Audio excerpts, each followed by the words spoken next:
Interesting. What are you using Went ahead and to restarted it. stream this? Are you using OBS? Yep. So if you don't want to use a stream key for OBS, what you can do is connect it directly to your YouTube account. I think it'd go through whatever email you have on file. As long as you have the most updated OBS, you can do it. Okay, we're good. We're good.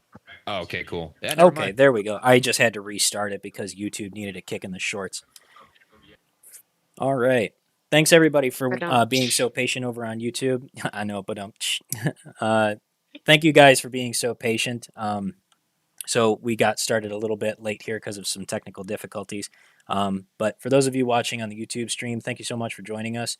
This is Howell's Town Hall, where we'll be talking about basically anything related to the stock market, mainly focusing on the recent events ever since January 2021. It's been a hell of a year. And I will leave this up as a open-ended conversation, but if you are here in the YouTube stream watching in real time, you're free to join us over in Hell's Trading Floor at discord.gg/Hell's Trading Floor to be a part of this conversation. There's no paywall here, so you can go ahead and drop in and you can raise your hand, ask these guys a question, and we'll try to get to everybody. And that being said, man, AMC had a hell of a day today, didn't it? Rebounded all the way from 750 up to, what did it close at? Like 1910, 1920? Somebody correct me if I'm wrong. 1948, I think. 1948. Wow. It's a beautiful thing. The entire adventure, I know that you guys have been in this for a long time. I actually was one of the late arrivals to the whole to the meme stock scene. I got there in like I think I was one of the bag holders in February.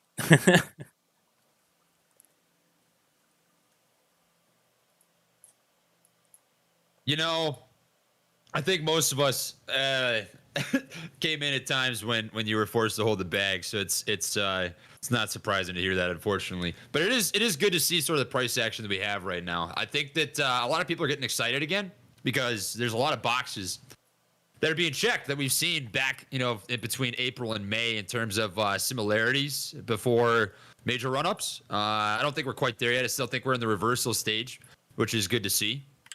I thought there'd be more downside, but I'm pleasantly surprised to see that we're getting a nice bounce here, which is good, So it's fun to watch, man. I'll tell you what. There's a lot of people that I think are getting excited again for sure. Yeah, I've kind of noticed. I've kind of noticed that across the entire IWM, the Russell 2000, and it's really strange to me that that all of these stocks are just suddenly turning around at the same time. Like if you track through the IWM. And a lot of the meme stocks in general, and you'll notice that that there's the same kind of sell-off period that we've all been in since June, July, and so many of them, like including ones that weren't even part of the IWM, but were nevertheless somehow related to meme stock tickers, all started turning around in the same period. Like Progenity is one of them, and Vinco Ventures, BBIG, and some of them were. Related to crypto plays like Fun and BKKT. There's a whole list of them that I have on my watch list. Just all sorts of bizarrely unrelated stocks that are somehow so bizarrely related in their price action. It's pretty fascinating, actually. I researched this a couple weeks back. So I looked at small and mid cap companies, and I compared them to large cap companies, and then IWM and the SPY, right? And what I noticed, as you would kind of presume, is all these small and mid caps, companies that were worth between $100 million up to $10 billion, went through pretty decent runs sometime between November 2020 and February of 2021. And then they all kind of follow the same pattern, like you were alluding to, where they would slowly fade, and then you get random pops, but it would never come as high as it quite did, and then it would fade again, and then it would pop a little bit, not quite as much as the last time, then it would fade, outside of a couple of exceptions, right? We've seen a couple exceptions to that rule. But the common trend that I've seen amongst all these small and mid caps, like Prague, Microvision, Sensonics, AMC, GameStop, BKKT, you can go down the list. There's 30, 40 names like that. Is the lower the market cap, the higher the short interest. It's like you could curve it out. It's freaking wild. Where like you'd expect that to some extent, right? There's more speculation with growth stocks versus value stocks, but when all of these different names move in the exact same way, there's really only two options, right? Is it A, that institutions are buying and selling these at the same time, or B, that retail is buying and selling these at the same time? Which do you think is more likely? I don't know. It's fascinating to look at nonetheless. And that's my rant, I suppose. Sorry for talking so long. You're fine. That's what this is all about. We're just trying to keep this open ended. I'm curious about everybody else's thoughts too, because I've been living in this echo chamber for the last 2 months.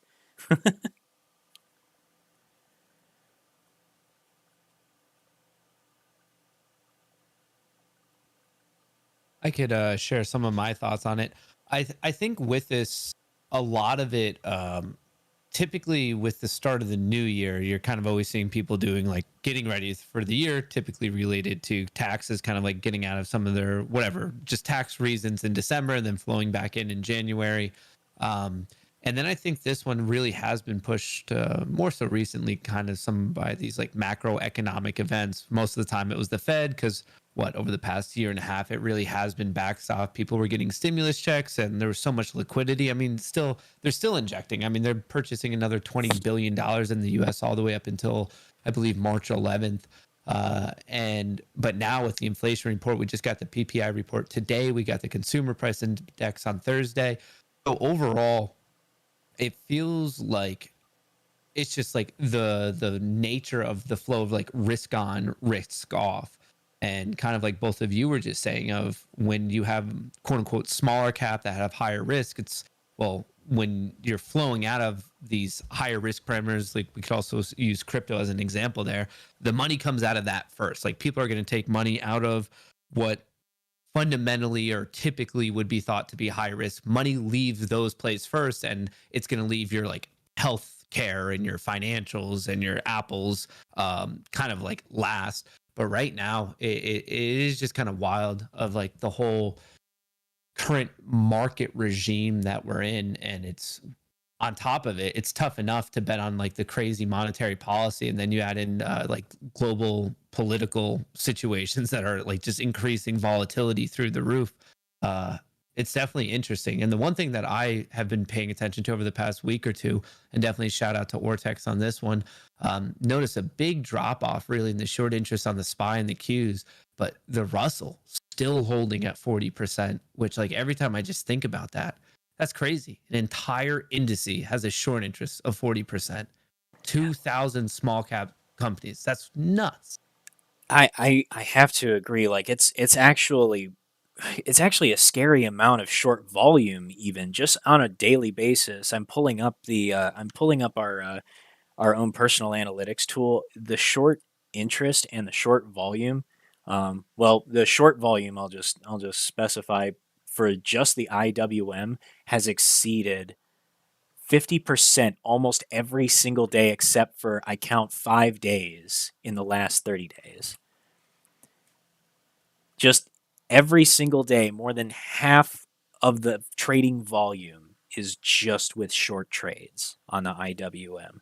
And I don't understand that imbalance. It's also been that way, like going on past like 60 days in the past, just with huge spikes, even as high as like 80% or 75% of the day's total volume being short volume.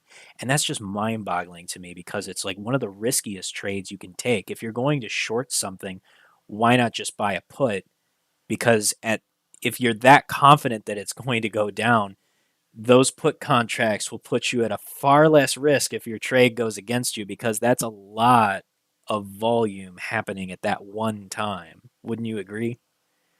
I think Peter from Ortex here could really give a better insight to that. But to my understanding, short volume, to me, this is actually more, it's a stronger expression of the amount of volatility going on, as in really high frequency trading, algorithmic trading, just a lot of volume, a lot of liquidity being provided on both sides of the trade. Because remember that short volume number, I'm sure Peter's about to use the term because he taught me about it, was kind of dirty data. It involves legitimate shorts that are looking for it to go down, but also like market making shorts that were just in and out within like the time period that you could blink your eyes.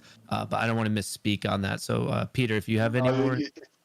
You're spot on, Matt. It's yeah, I was going to get into that because it's interesting when you talk about short interest volume, because it is a metric that can be useful, but quite often isn't, because a market maker, when they facilitate a trade, will technically post a short trade for sometimes as little as a nanosecond, but that has to be reported as short. But a long trade on the other side of that, them facilitating these two trades, will not be put on the tape. So a trade that was only short for a nanosecond for the purpose of just facilitating the market will increase the short volume, which isn't really very helpful, and hence it's quite as Matt said, dirty data. It's hard to get anything useful out of that. Now, to dive into that a little bit more for everyone who's listening, if you can't use the magnitude, is it mathematically accurate to say that we could care about the trend? So, for example, if you have value X of short volume and we don't know the proportion, some portion is legitimate shorts, some portion isn't, on the assumption that that doesn't stray too much day over day, could you use the trend of it? Okay, like short volume went up by 10%, it dropped by 20%, something like that. Is that reasonable to use like a day-to-day trend, or would you not even go to that far? I wouldn't even go that far. We haven't seen a statistical significance in between those two, because all the data says is that a trade has been short for a fraction of a second. And when you can't know where that is coming from, it gets very hard to use it. What you have left then is to look at statistical trends, see if it has a link with short interest, and sometimes it does, and sometimes it doesn't. So it's hard to actually over time see any reliability in using that data, and that's why we don't think it's very good data. We don't use it in any models at Ortex because it can change and start going up just because market maker has to be more active to facilitate the market. But sometimes it can go up because people are genuinely shorting it. But when you don't have a statistical significance in between those two, the data becomes almost useless to try to predict what actual short interest is. Interesting. Okay. I didn't know that. I appreciate you sharing that. Thank you. That's extremely cool. I'm curious, Peter, because you've been analyzing short data, or your company has, for the last 2 years now since you've been in business, or correct me if I'm wrong. Yeah, we've been in business for 6 years now, I think, Oh, 2022. 6 years. Congratulations. Yeah. We didn't have a very public platform in the first 4 years of that. It was mainly development, and we're still developing a lot, but since about 2 years ago, we had a product that was ready to go out. But I hope a lot of you have noticed quite sharp changes in the interface that went out in December last year. And we keep on adding more and more data all the time. And the last thing we did was a upgrade now to the Ortex short interest estimate, which has been a quite long-running project here, trying to get as much good data out there as possible. And we have changed it to a stronger machine learning model that pays more attention to the historical patterns of any given stock to try to estimate the short interest. So yeah, I mean, we analyze a lot of data, not just short interest data. We cover quite a few other things. I think trading signals is one of the most popular ones in this forum, but options data we recently added, mainly because of user-driven requests for it, and because options can be used from the shorter stock by synthetically shorting it, which is an interesting topic in itself. So we actually did have a kind of an interesting question here from a listener. Since we have so many heavy hitter, iconic figures in one place that all kind of are dealing with the same thing. If for anyone who's new to it or doesn't quite understand the full scope or the whole honest truth, what exactly happened last January from everyone's given perspective? Well, I can take the reins first, I suppose. I look back in January, and this is, I'll interject a small story on it.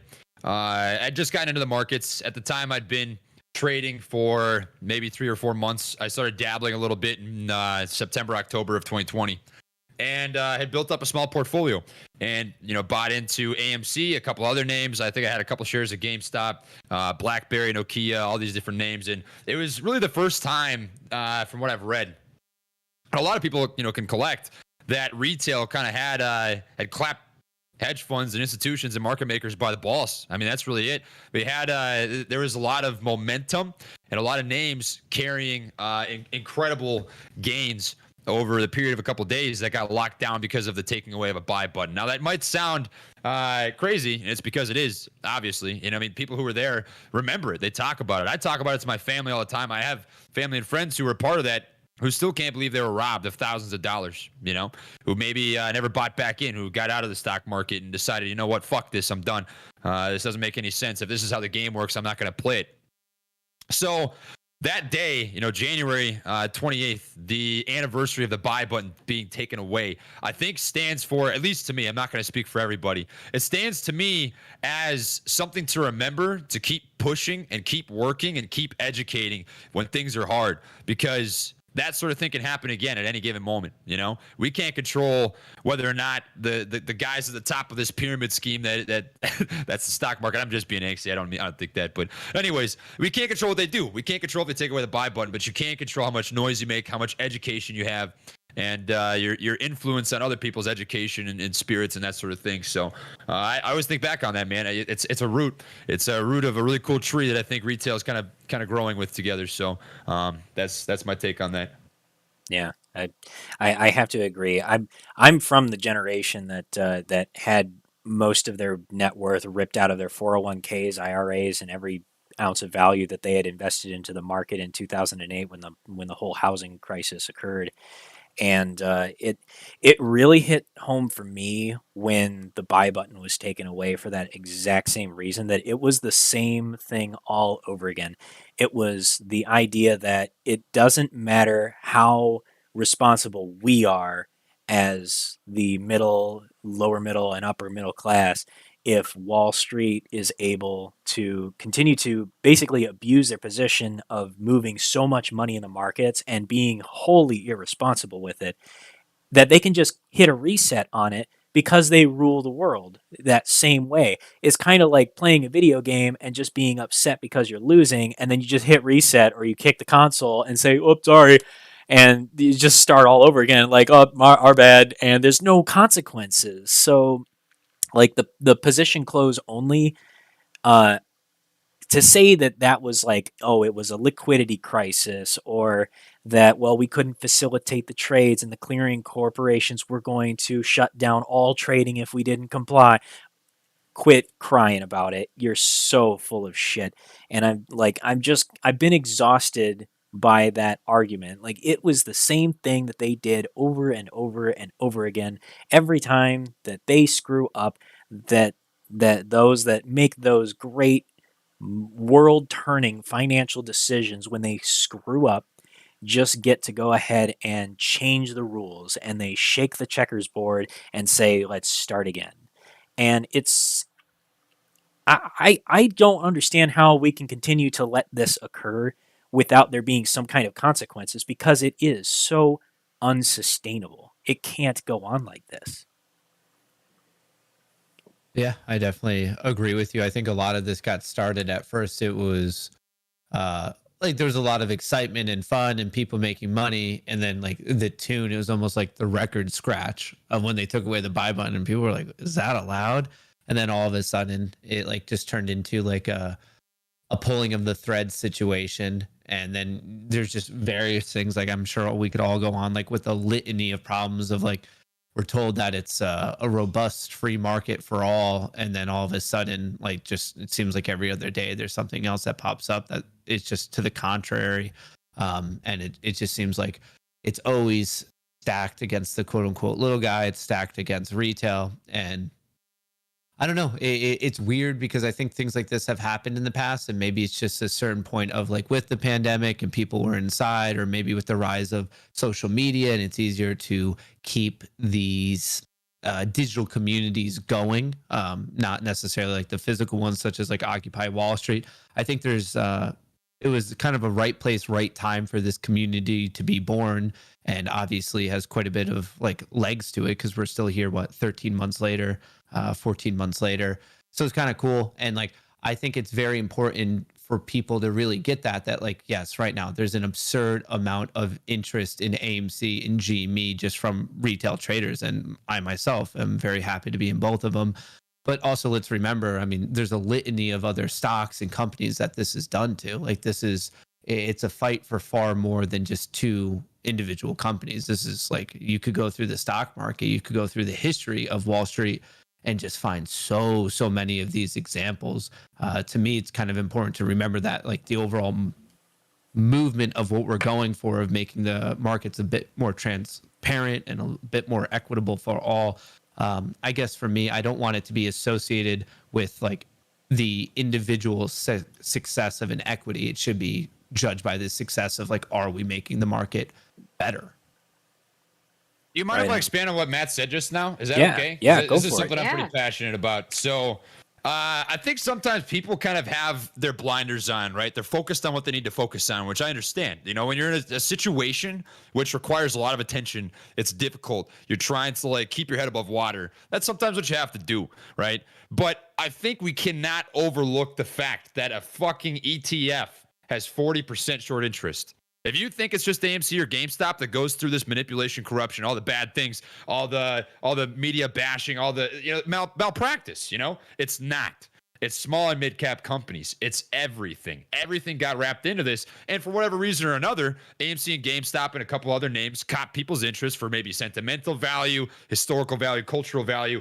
Maybe it could be fundamental value. Who knows? There's a whole lot of different reasons people got into these stocks, but they are not the only ones that get punished in the way that we're seeing. I mean, I think back to, November of 2020 when all these small and mid caps were ripping. I remember there was a statistic that was out. It got tweeted. I think there was less than 10 actual less than $1 penny stocks that were not OTC listed on all different exchanges at one point during that year. That's insane. And now look at what's happening. All these small and mid caps, it looks like it was just a massive bull trap. Hundreds of names all just went from monstrous gains. Like, I think of Ader. This is probably the best example that I just don't understand how people don't talk about more. Ader's CEO literally came out and said the stock has been naked short sold to the magnitude of over half the float. It went from $50 down to $3 or $4. That's one name. That's the only one that got caught. Who knows how many there are? Who knows how many stocks have actually been naked short sold? Who knows how many stocks have been manipulated? But it's a fuck ton. It's more than just AMC and GameStop. And I think that's a really important point to drive home. That's why I wanted to expand on what Matt just said. I'm so glad that you brought it up, and I actually wanted to talk about another one called Viragen from like the original 2000. That was like one of the original naked shorted stocks. But I want to first give Scrap Queen a chance to ask her question. She's been patiently waiting here for a minute. Go ahead. Hi, I was wondering if the gentleman from Ortex could go over its data reporting, what the data covers, how and from where they gather it, and the limitations as a result, just so we all can get clarification. Thank you so much. I'm so glad that you Thank asked you. that. Peter, go ahead and take it away. Thank you very much, Scrap Queen. I'm very happy to do that. So Ortex gets data from hundreds of different data sources. And we do get from so many sources to be able to put together a platform which contains much more than short interest. We have the trading signals, we have IPOs, we have news, we have analyst data, and so on. But to focus on short interest, that data comes from a few different data providers. If we start with the most simple data we get is the FINRA/exchange release data, as it's sometimes described. That's the official data that needs to be reported, but only twice a month, and with a 7-day trading day delay. That data we have in the platform, we use that in some of the statistics, but that data is available on other platforms. But what we do when we take it a bit further is using the securities lending data. And securities lending data is where you get the cost to borrow, the shares on loan, all that raw data. And that data comes directly from a trading facility where securities lenders broker these loans. So it's just like a stock market, but rather than a buyer and a seller, you have a lender and a borrower, and they agree terms on the loan and settle that loan. And that's where we get our data from. We monitor these markets, and we capture 85% of all the security lending that goes on globally. That number is actually slightly higher in the US because we're better at capturing in the United States. So US traded stocks, which is predominantly active in the US, we have slightly over 85% capture rate. That's where the securities lending data comes from. So we have these two data points that we put together with machine learning and algorithmic used to get our short interest estimate, which is an estimate. It's a very good estimate because the alternative you have is using almost a month-old data, because the exchange release data, as I say, it's reported twice a month, but with the 7-day trading, the 7 trading days delay. So just before the next report, you're almost a month behind with the data. So that's why we have the securities lending data, where we can derive how short interest is moving on a daily basis. And you also have the intraday data, which is updated throughout the day, where you can see exactly how many loans are being done throughout the day and at what rate these are being done. And the utilization as well, so you can see how many loans are actually out there on the offer side that can be picked up and borrowed to be able to short the stock in a legal way. I'll follow up on that. Peter, do you have any visuals of this that you wanted to share in the House Town Hall channel? I can put some up there. I have one of our short interest chart. Absolutely. I just asked because I know you were going to post some things in the House Town Hall channel. Well, we're waiting for him to do that. I want to ask a question to follow up on that, Peter, that I'm sure at least one person here has to be like wondering about. So your data is coming from data providers, most likely like a variety of different like FINRA members that are choosing to sell data as like a service. Do you know off the top of your head, like it seems like a big problem with retail is the quality of data, the size of data, the accuracy of data. Have you ever come across a scenario where, like, do you know what the punishment is or anything like that if something is reported wrong? If one of these FINRA members who are giving data, if they're mismarking it, have you ever heard about punishments? Because that's a big thing within this community is, okay, we get this concept of the data, and that's what, like, obviously you running Ortex can only present what is being presented to you in like a cleaner manner. But do you know anything about that world of like what happens if incorrect data is sent to you? Yeah, so that's an interesting question. But in the sense, we do not get data that is reported. We, other than the official data that the exchange report that everyone can see, all other data is not reported. It's taken directly from the platform which facilitates the securities lending market. So it's not reported.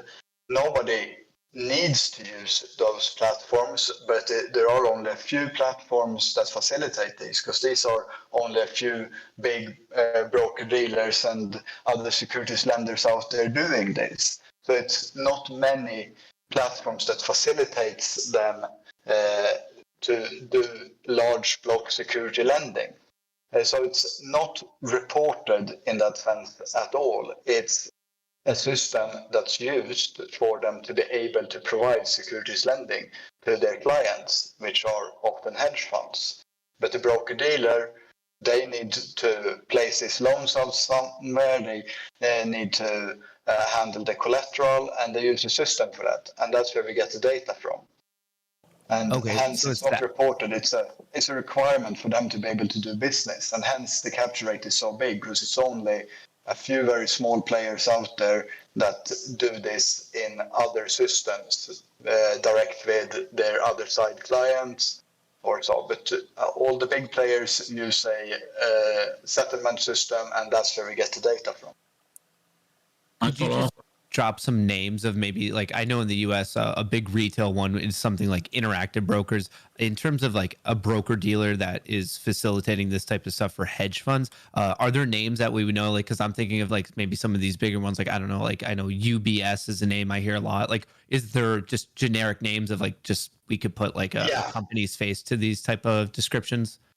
I mean, all the bigger UBS, Citadel, those sort of bigger names would be part of this. Interactive Broker is one that is not. Interactive Brokers publish some of their data themselves, and that is something we're going to bring into the Ortex platform quite soon as well, although that data is a small fraction of the overall global securities lending market. So hence we haven't put that data in, because we already have 85% of them. Some of our competitors rely on only having the IBKR Interactive Brokers number, which is such a small part that it can sometimes be misleading. But as a company, we see no reason not to have that as well. So we are soon to add that data onto the platform as well, so you can compare all the data in one place. But the securities lending data we have at the moment is the absolute best that there is out there. It's the only one that's available to retail traders. But there are other players that sell this to institutional investors, and so are we.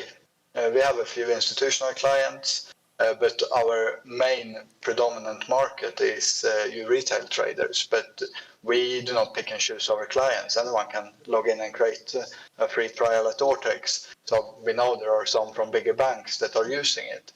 But that's nothing we can pick and choose. We have a platform, it's open for everyone, and that's our goal, to try to give this data to anyone that wants it, and we try to display it in a way so as many people as possible understand what it means. Can I follow up on that, Peter? I read that the security lending market in the US is quite fragmented. Would you say that's true? It is fragmented in some sense of the words, yes, but to be able to facilitate a trade, they, more or less all of them, well, 85%, slightly higher in the US, are using one of the few settlement systems that are out there. And those trades are available, and you can see what they have done in our data. But the market is fragmented in a lot of ways. There's a lot of players in it, but they come together in one settlement process to be able to talk to each other. Just as, FINRA report numbers from all OTCs and different stock exchanges, but it all comes together under one place in some of the FINRA data. I thought FINRA were trying to centralize this lending in one of the things they put out last year. So I missed the beginning of that question. Could you repeat, please? It looked like there was some attempt by FINRA to centralize this lending in some sense last year. I think you referred to a suggestion that came out last year that I'm not sure if it's still being worked on or if it has been completely binned. But that was suggesting that FINRA would take over all short interest reporting, the one that Nasdaq and New York Stock Exchange are doing at the moment for their listed stocks. But FINRA was considering taking over that in-house themselves and do the publishing themselves. The difference in that is not that big, because at the moment New York Stock Exchange and Nasdaq are reporting this under regulation from FINRA.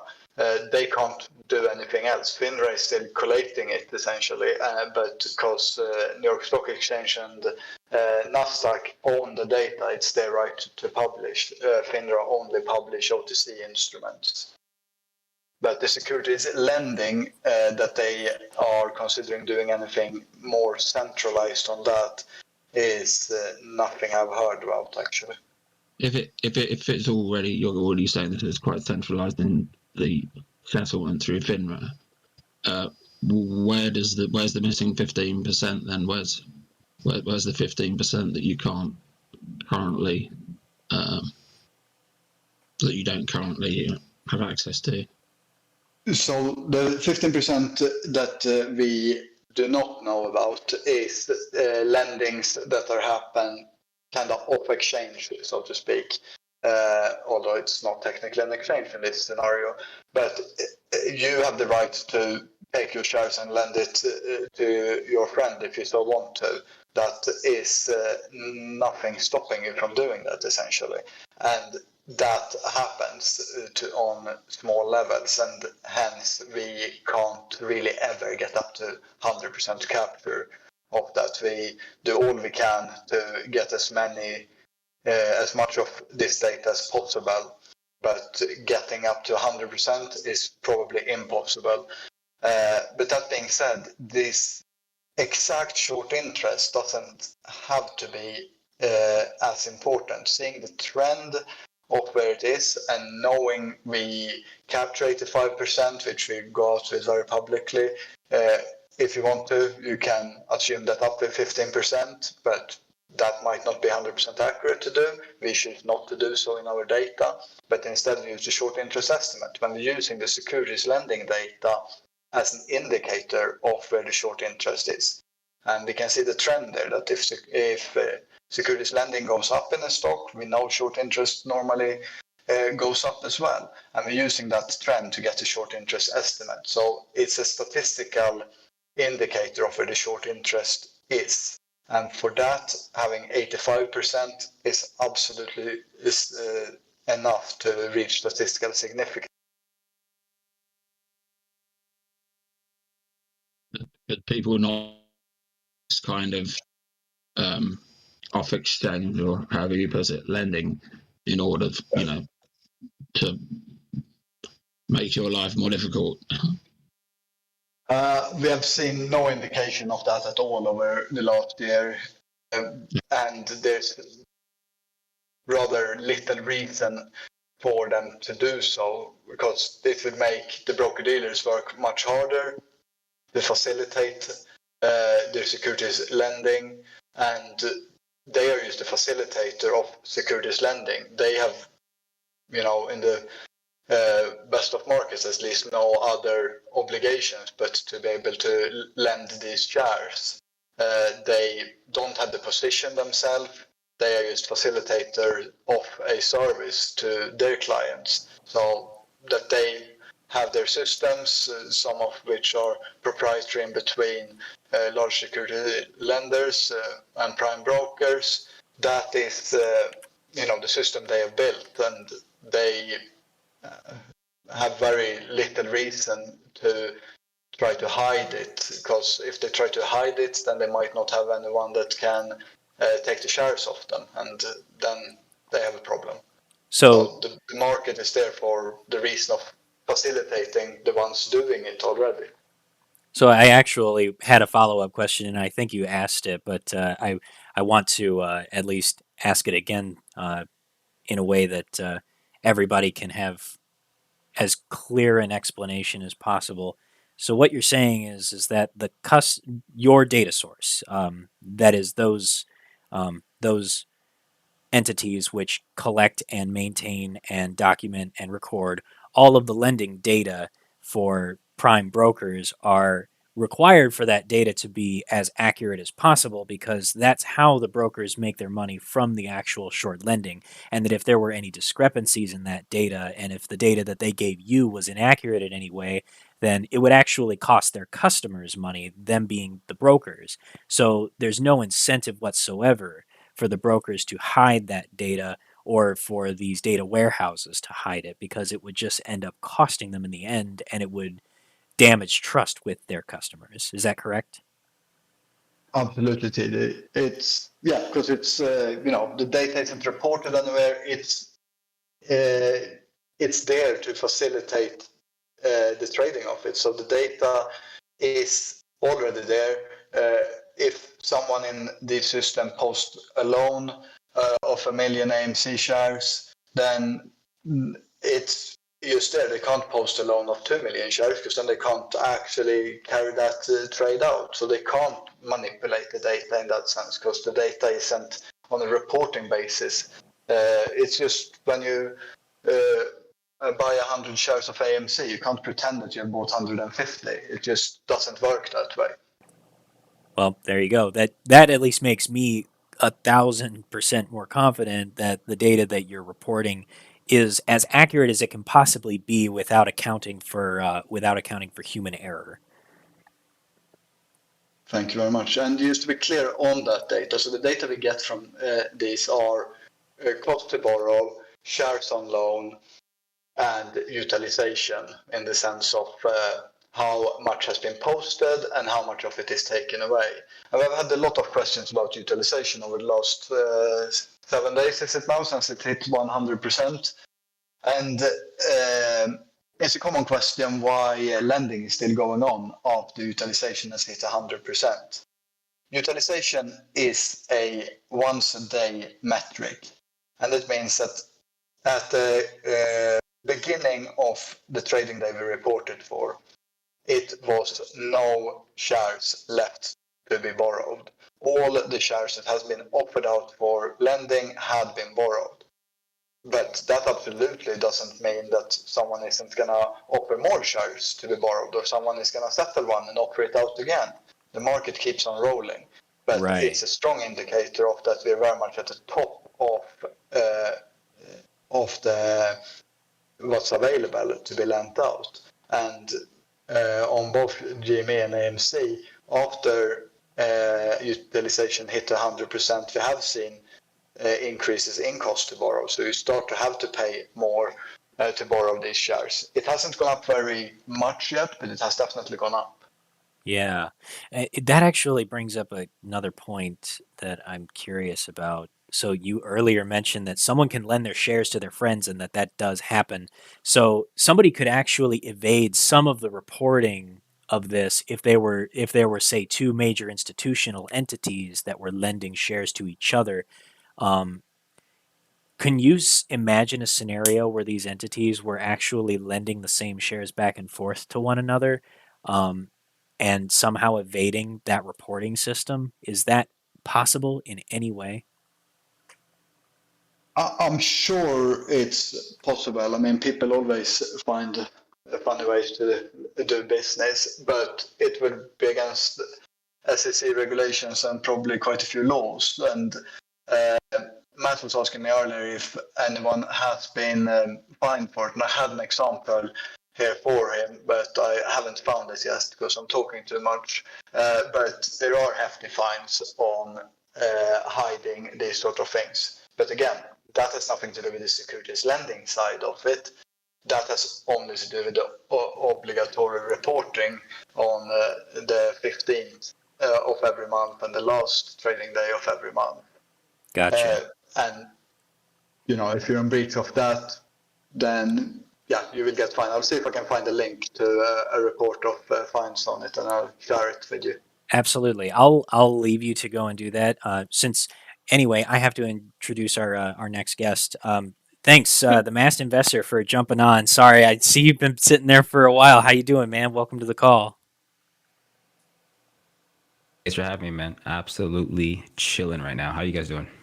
Doing fantastic. Really good. Yeah, this is a great call. Ortex, how's it going, buddy? Long time no see. All good, all good. Nice. So while Peter's pulling up that example of SEC violators for to answer Matt's earlier question, um, we've been talking a lot about data reporting and things of that nature. So one of the most recent events that really got my attention was, and I'm sure it's been on everybody else's mind too, um, a massive data warehouse burning down. Trey and Matt, I know you've both covered this probably a dozen times, but I don't know if we've all been in a room together talking about the implications of one of the largest cold storage facilities and a secure cold storage facility that doubles as a data center burning down in under 24 hours with a total catastrophic failure of all fire suppression systems. Let me just get my tinfoil mask really quickly. I'll be right back. The day after a DOJ investigation is announced to investigate prime brokers, TD Ameritrade, and less than 18 hours before Ken Griffin, presumably, since it was his plane, took off to Kilja, Finland, for an unknown reason. I'm so curious what you guys imagine is going on in Bartlett right now after all of the leaflets of data dating as far back as 1985 have been charred to ash. So there's two main facts here that we can sort of look at, right? The first one is that within a 24-hour period of time, Ken Griffin, or at least somebody related in some way, shape, or form to Ken Griffin, his plane left Chicago to go out of the country. Another fact that we can look at is the warehouse burning to the ground, right? Are those two tied together? I mean, who knows? There's no way to know. It is definitely fishy. It'd be a weird coincidence, I'll tell you that right off the bat. But what I find to be the most interesting, I've worked a warehouse job before. There was one summer when I worked a warehouse job. I turned 18 and I drove a forklift that whole June, July, and August. And those ceilings are high. They're super, super high up there. And why I say that is for those fire extinguishing systems to just not work makes absolutely no sense. Like, you'd have to go out of your way, at least in that warehouse. I don't know what the structure of this building is like, but in that warehouse, you'd have to go out of your way to mess with those and make them so they're not functional. And I think about that a lot. I think it's a really important thing that you brought up, True Demon, that that entire building burned down in 24 hours, and that somehow the sprinkler system did nothing. So I want to clarify one thing. Those are not sprinklers. Those are actually halon gas fire suppression systems. And the reason why I know this, is because I used to work in a data center, and I'll explain what halon is. So halon is a chemical fire suppressant, and it works by sucking the oxygen out of the room. It's a chemical reaction that steals all oxygen out of the room. And that's why if anybody is in the room during a fire suppression event, they need to get out of that room in under 10 seconds, because you will instantaneously suffocate as the oxygen is taken out of your lungs. It's literally creates a vacuum in the room. So you need to get out of that room really quickly. And I say that because for them to say that that fire suppression system failed because a rack fell on it would indicate that it damaged a valve and caused a leak. That would cause a rupture in the system, which, even if it was a fire suppression system with just water, fine, whatever, there's still an alarm attached to it. So if that system loses pressure, it automatically sends an alert to the fire department. With a halon system, it's even more catastrophic because you have to evacuate the building. So how did nothing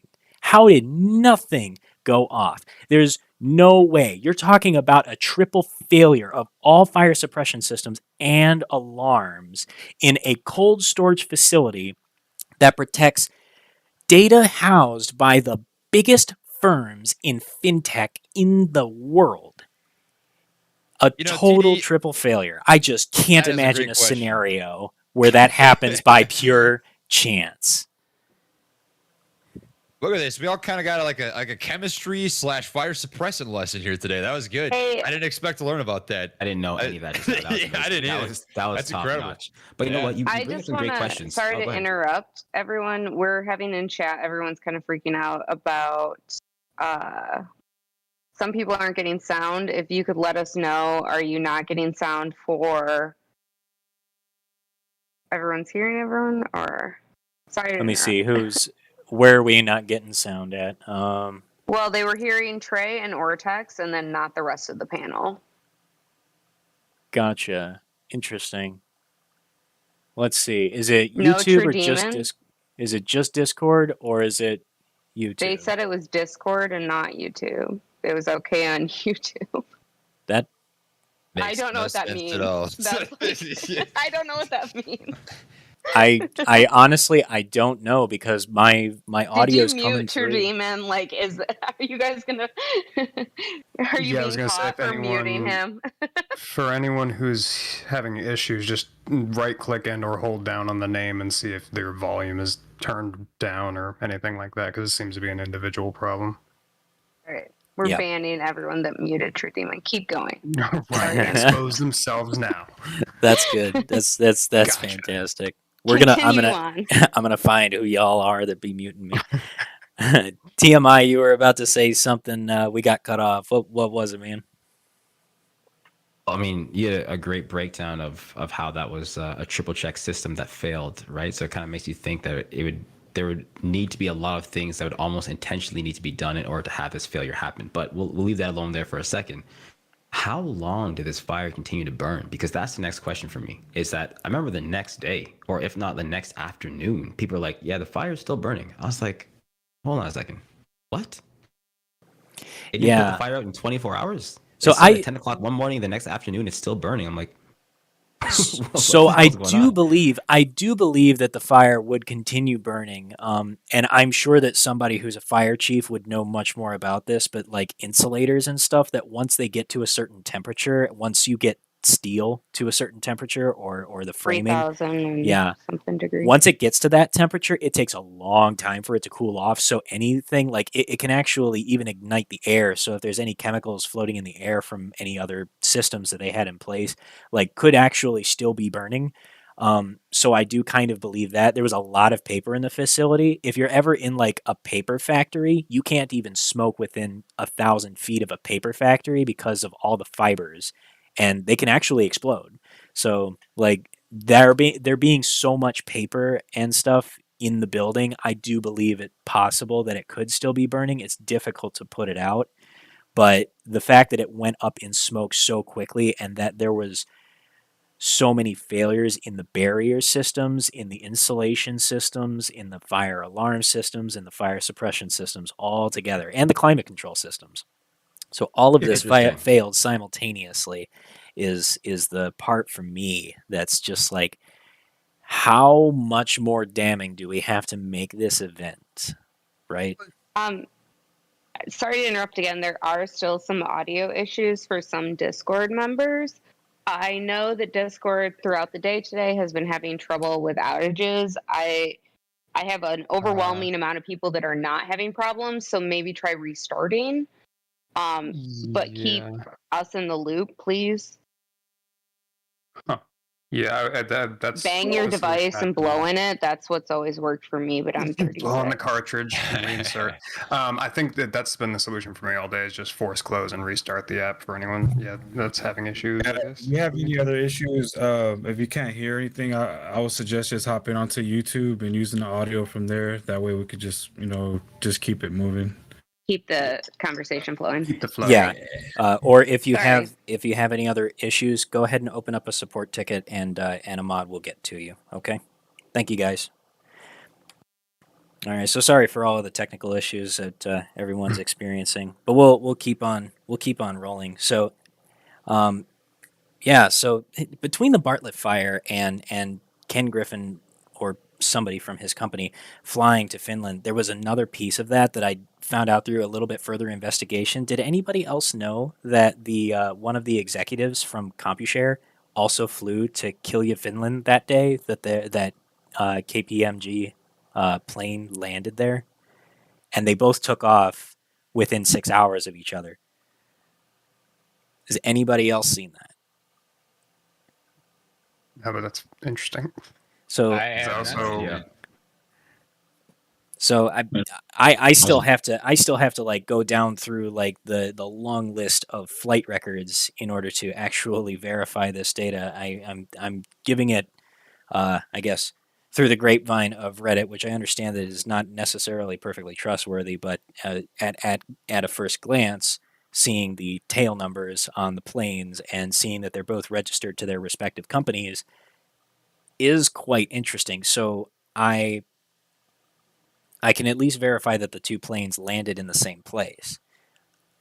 What I'm curious about now is what do the two entities have to do with each other if we're talking about things like DRSing shares? Because I don't know if you guys have talked about this on your channels at all with like DRS registration for GameStop shares. I know that's been a huge thing for the GameStop community, but like I'm kind of concerned now because if this rumor were to prove true, what business do those two entities or those two individuals have being in the same place at the same time across the world? Because CompuShare is in Australia and Citadel's in Chicago. Why are they meeting in the middle of Scandinavia the day after a massive fire occurs in a massive data warehouse for fintech and broker data storage?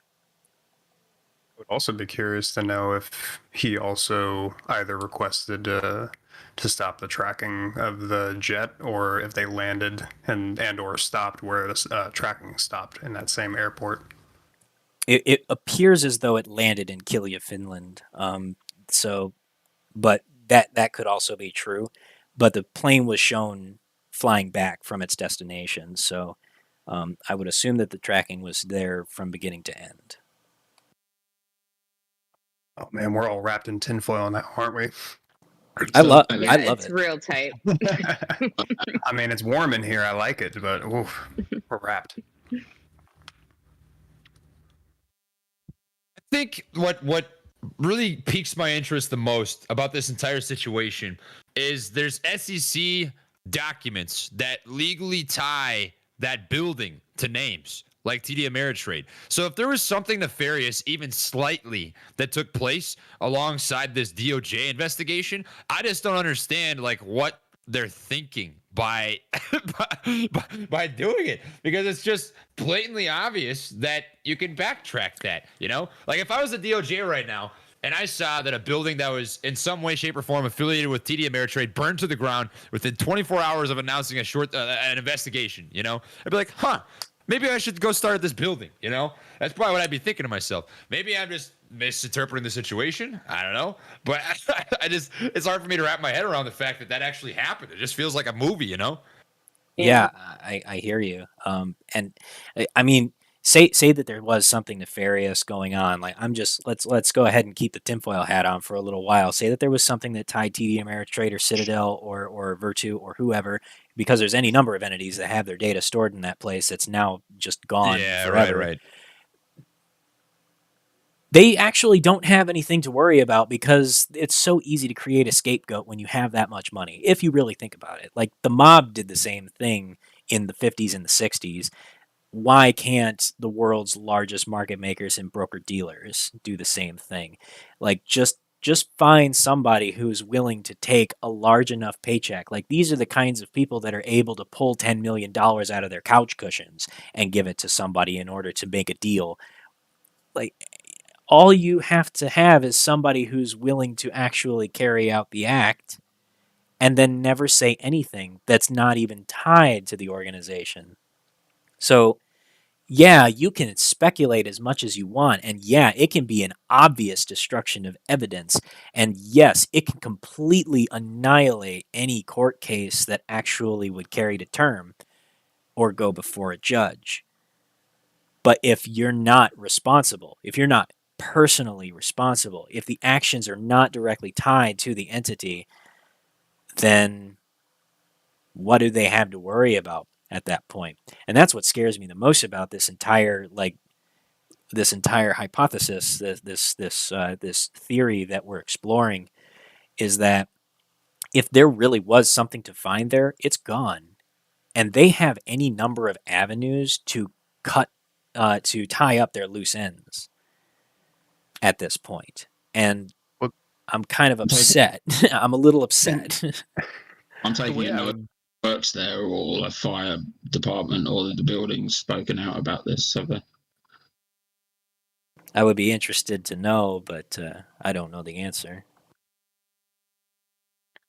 Well, and I would also be curious as well because I mean, we all can pretty much mutually agree that the people that do these things and are making these decisions traditionally think 50 steps ahead and play like kind of 5D chess. So I can only imagine, even if it did get tracked back, they maybe even 6 months, a year ago, 2 years ago, knowing this might be the nuclear option, like they could have forged some maybe like, oh, this thing was out of order and it was going to get fixed, and then this thing, and they were like, you know what I mean, something to make it justifiable enough. Because once again, why wouldn't they have all of their I's dotted and T's crossed for any given scenario? Hedge funds, Right, right? right. Because if all of those systems fail, well, then all the evidence becomes circumstantial at that point, and any anecdotal evidence, because there is no like verification through like security cameras or any data records or entry and exit logs or anything like that, like everything becomes hearsay and circumstantial, unless you Yeah. can actually tie eyewitnesses, and at least two of them, to the event. Then If we're gonna put on the tinfoil hats and masks, then we might as well dive all the way in, right? So I think sometimes people doubt that those who are on the opposing side of a trade aren't well prepared. Right? Where it's like, if this is the case, what would you do to protect all your money? You know what I mean? Like, what would you be willing to do to protect everything? Whatever it takes. especially when This is, you're, I go ahead, go mean, ahead. I didn't mean to cut you off, man, but I was No, no, only you're going to good. say, like, especially when you're protecting over $3 trillion in assets. Like, Dude, you know what I would between do to protect $30,000? You know what I would do to protect $30? personally, yeah, yeah, I can understand that. But like, you think about like $3 trillion in managed assets, and that's just between like the top 1% of the top 1% of the top 1%, the top 400 richest individuals, American citizens, the 400 richest American citizens by themselves manage $3.2 trillion in assets and securities and cash. That's an unfathomable amount of money. And yes, absolutely, if any of them are tied to this event, like I would do anything to protect that money. Can I bring up the topic of redundancy, which in this financial industry, like trading systems or whatever, redundancy is a massive, massive part of everything. Everything has to work all the time. There always has to be. There can never be one, like a single point of failure. Is this warehouse or whatever? Is this designed to be a single point of failure? Is that what you're saying? Or I guess that's kind of what I'm wondering, because I'm wondering if there are any other copies of these records. that And would be, that would be totally against every practice, that every working practice in every financial institution I've worked in over the last 2 decades. I understand and I agree, but then like they still have plausible deniability. And let's actually think about this for a second. If they get in trouble for failing to have redundant backups for all of this paper record data, they're going to pay what? Millions? Maybe tens of millions? Maybe 100 million in fines. What's that next to $3 trillion? You know? Pay to play. Pay to play. That's what I'm saying.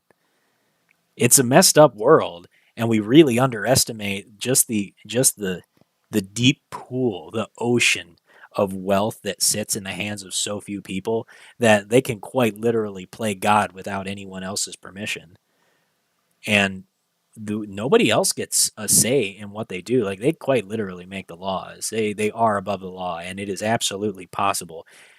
I am at the point where, and this is not cynicism. Don't mistake this for me being a cynic. It's just objectively what I see in the way that the market behaves, and in the way that the super wealthy conduct themselves in the world, is that they are above reproach because they can't be touched, because any number of money that they throw at people is so inconsequential to them that could change someone's life that anybody would be willing to look in the other direction of. And it's until we reach a point where nobody has anything of value left, that they cannot take it from us anymore, that we stop caring about the value of money, and then they can't tell us what to do anymore. That's the You only thing that gives them their power, is that money holds value, and that they can use that to hold it over us. you kind of explained, I think, a pretty interesting concept and a huge reason why we have this retail movement that was birthed a year ago. And I like to think of it as existentialism. Essentially, you can see this in everyday society. Let's say that we've got, let's say, global warming that goes on a day-to-day basis, just looking at the science or whatever. And nobody really pays attention to it until it matters, until data comes out that says, hey, if we don't do something about global warming, this is going to have some consequences, right? We're going to have to deal with this 100 years from now. And then people start paying attention. We get the electric vehicle thing. People start paying attention to carbon output, all that sort of stuff. Well, now it's the same thing. Existentialism within the stock market, to me, it's a dog cornered, in a corner. They're waiting. They're seeing, oh crap, is it going to be me or is it going to be him? I have to make a decision. Like, we got to do something now because this is a difference of my money, and I can see it. I think you got to witness. It's actually kind of crazy to think about. You got to witness existentialism realized within millions of people in January of 2021. So, I don't know. Maybe I'm missing the mark here, but I think that's it ties into what you were just talking about, Sherdeem. That's why I thought of it. Thanks, man. Yeah, it's a deep think. That's all I can really say about it, because I'm just getting philosophical about, like, the concept of when money no longer has value because nobody has any of it except those who could afford to accumulate all of it. Just gobble it all up. Exactly. All right, I'm gonna kind of throw this out there. I know I might change it up a little bit, but we have a lot of new members in the Discord, and they're like fairly new. I want to kind of chunk this out there just so we can get everybody's intake on it, and just hear your thoughts about it. For trade trades, Matt, TMI. Just for the new investors, if you could just throw out some pointers out there, what to look for, what to expect, or just something you could throw out there, just basically for the new members, because we have a ton of them, and something that might just help them out in the future. Try to make some more money or whatever. If anybody could start first, if y'all don't mind. Whatever you read on Twitter, don't take it to heart. Okay. That's a great place to start. Like, if you Beautiful. can start Really it good anywhere. point. Yeah. So I'll say this. So I'm going to expand on that a little bit, but I do want to kind of give a point and tip, right? In this community, there's a lot of money on the line, right? There's a lot of goodwill. There's a lot of bad will. People say shills or trolls, whatever you want to call them. But I would say there's a lot of money on the line from people on an individual basis. Some people are over leveraged. Some people have just enough. Some people have, a little bit in the middle. What I would say is some people do have lots of their emotions attached to their accounts. So when you say things that might affect a play that they're in or their money, they do have an emotional response. They don't always mean poorly, but sometimes it just comes out, right? So what I would say is, if you're on social media, follow people that add to your energy, follow people that multiply to your energy. Feel free to unfollow or not respond back to people that divide or subtract from that energy, right? Because at the end of the day, mental health is key, and that is equivalent to your bank account. Okay, so this is a financial play. Do not allow it to be a mentally damaging play. Like, create those boundaries, figure out what that line is, and then from there, focus on the finance aspect of it.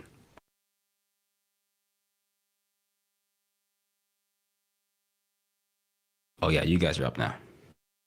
It was just so beautiful. Like I just wanted to bask. Yeah, that was incredibly well put, just on the spot like that. I was like, damn, all right, who's next? I think it's a lot. There's a lot that goes on in the community that like it shadows from like.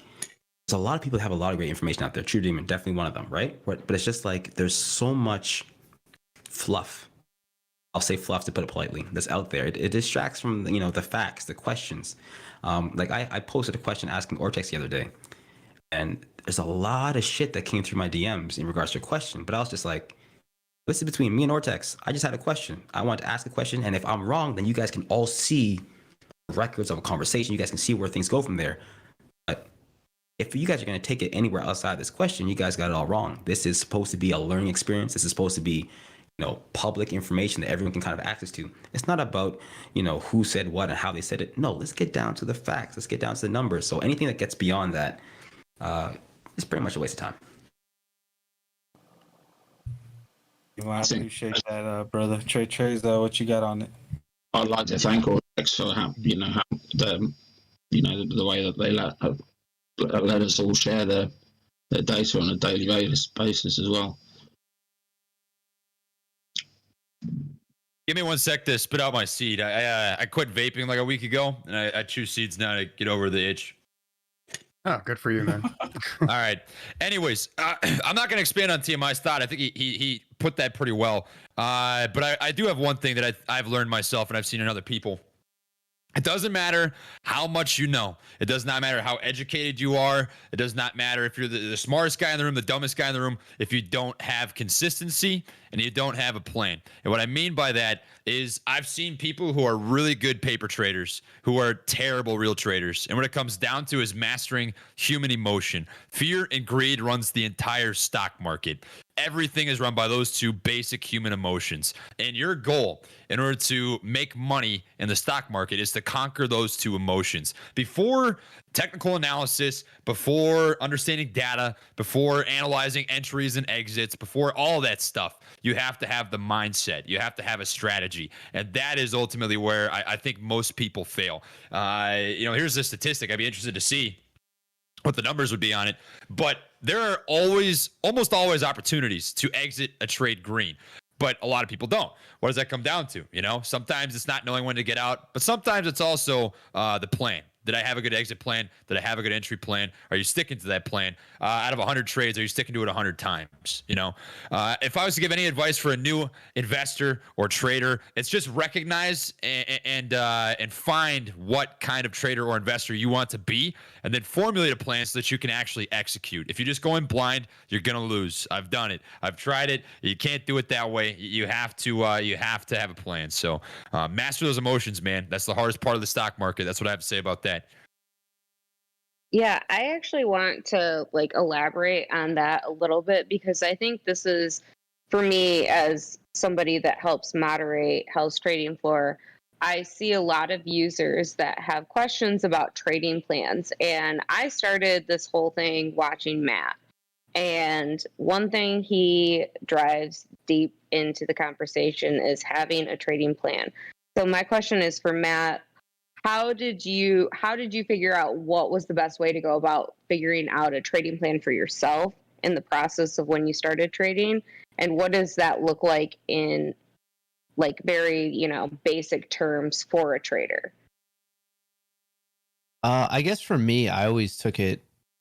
Well, when I first started, it was a complete shit show. I was more in the realm of I didn't have much money, and that is very attractive to get cheaper stocks, and you're hoping for a huge percentage return.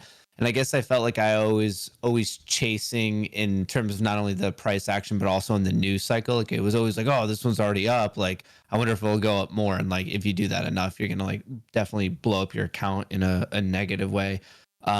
So I ended up just through what I was interested in school being a lot more just specific, black and white, quantitative.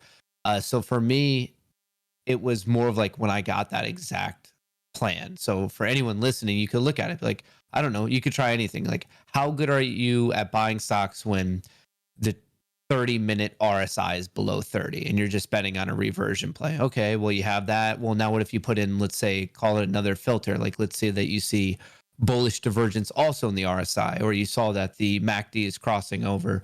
Like you just need something that you could truly track. Like, how are you defining your entries? How are you defining your exits? Because if you don't have that, well, now you're just going with gut feeling. You're like, well, I think this might work. I think, but like if you're not tracking it, well, how do you know then? So I would be just like as perfectly methodical as you could.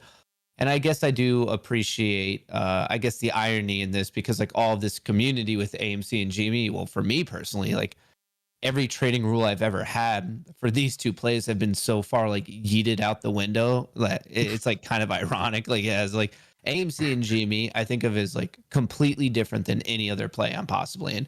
AMC and GME, I have the money and bet on the line that I'm willing to let go to zero. But beyond that, I'm not really applying my typical trading method, like ideology and methodology at all. But for anyone listening, especially if you've been doing this for a bit and you're seeing that your P&L is still in the red, the first thing to know to identify your own weaknesses within your trading is, well, you need your own data set. You have to know where you have successful trades. You have to know where you have poor trades, and just collect it. Start an Excel sheet, your entry, your exit, your reasoning, your risk, your reward. Where did it go awry? And the ones that you are seeing a red pattern in, well, stop those and double down on the green style. I guess I also, like, again, because I was such a turbo fan of Matt and M, you often talked about in the beginning, like, you had a spreadsheet where you track stuff. Do you still do that? Or, like, what did that look like when you were starting out as a trader? Yeah, so I track it. Definitely. I have like a lot of journals that are filled with dates, that type of thing. I like to just write it down, and then I, like, at the end of the day, put it into my Excel sheets. But another thing I actually had to do was just certain rules I have on little stickies, and I put it on my computer. So for example, like, don't trade in the first 15 minutes. For whatever reason, I am not good at entering a position in the first 15 minutes. I always get whipsawed. So that's just one of my personal rules, and it's in front of my face, literally on a sticky note on my computer. Okay. What about Trey? Like, do you have similar rules that you have found work for yourself and you have formulated over the years of, you know, losing on trades? Or how did you figure out what is your best trading style for yourself? Let me make the clarification right off the bat. I'm not an expert. You know, I've been trading for less than 2 years. I started in October of 2020. I've just found what works, thankfully. You know, but I look at every trade as a statistic. I'm not as well organized as Matt in terms of spreadsheets and that sort of stuff. But I look at it as if I'm going to take 100 trades, how likely am I to win out of every single one of those 100 trades? I found that myself personally, depending on the week, depending on how volatile the market is, I can hit between 80 to 85 of those trades pretty successfully. So if I enter into a red trade, you know, I get into it, I think it's going to turn green, and it goes red, 5%, 6%, 7%. What I found to be the most effective strategy for me is cutting them without thinking twice. And a lot of the times, those actually end up reversing. You know, they could very easily reverse, go up 20, 30, 40%, but I don't care. I don't care at all, because that red trade to me is just one of the 20 out of the 100 trades that are going to be red. The other 80 are going to be green. So why would I stay in the red trade when I can get on to the next one using the strategy that I know works for me? You know, so for me, it's just a matter of, like, when the losers are there, when it's 5% red, I cut it. And when it's green, I let it rip until there's even a slight chance of a reversal, and I'm done, you know? And that's not sexy. It's really boring. I mean, honestly, my trades are like 10, 15, 20% sometimes, but you stack them and it makes good money, you know? So that's how I look at it. I just look at it as like out of 100 trades, how many of those are going to be green? All right, if it's going to be 80, I got to get out of those 20 red trades as fast as I possibly can. And that's it. That's all I do. It's very boring. I wish I had a better story for you, but me and TD have talked about it, and it's just not very sexy. So there's not much more to say. Yeah, I'm sorry to interrupt you guys. I wanted to give, because I know Matt's going to have to drop in a few minutes, and Peter, I know it's got to be like coming up on 2 a.m. where you're at. It's getting late. Okay. Geez, yeah, right. So they're like, please God, guys, let's. So I want to give Peter a chance to answer Matt's question that he asked earlier, and then I have one follow up before you guys drop. Okay, yeah, awesome. And just to like remind him of that and get it out there to everyone. The one thing that I was thinking it could be helpful to get a little bit more from a source of authority. A lot of the times with the community, when we're looking at data, we look at short interest, and like obviously, if you're using that bi-monthly report, a lot of the times the term of it is just like, okay, this is a self-reported exchange data report. I was hoping that you, just from being a little bit more in the industry, can actually help us define what self-reported is. So, like when we're getting that official fin report, who is doing the self-reporting?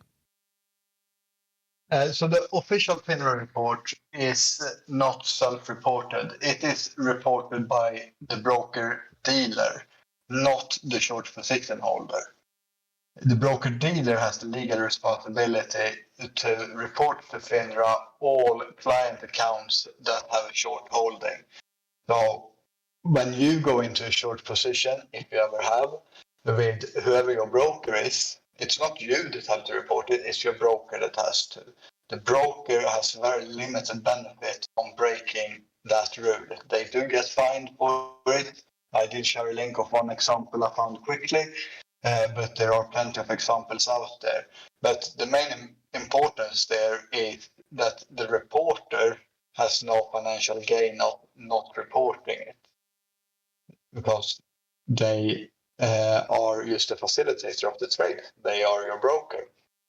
So that is reported to FINRA, and that's where we get that bi-monthly data from, not the confused with the securities lending data.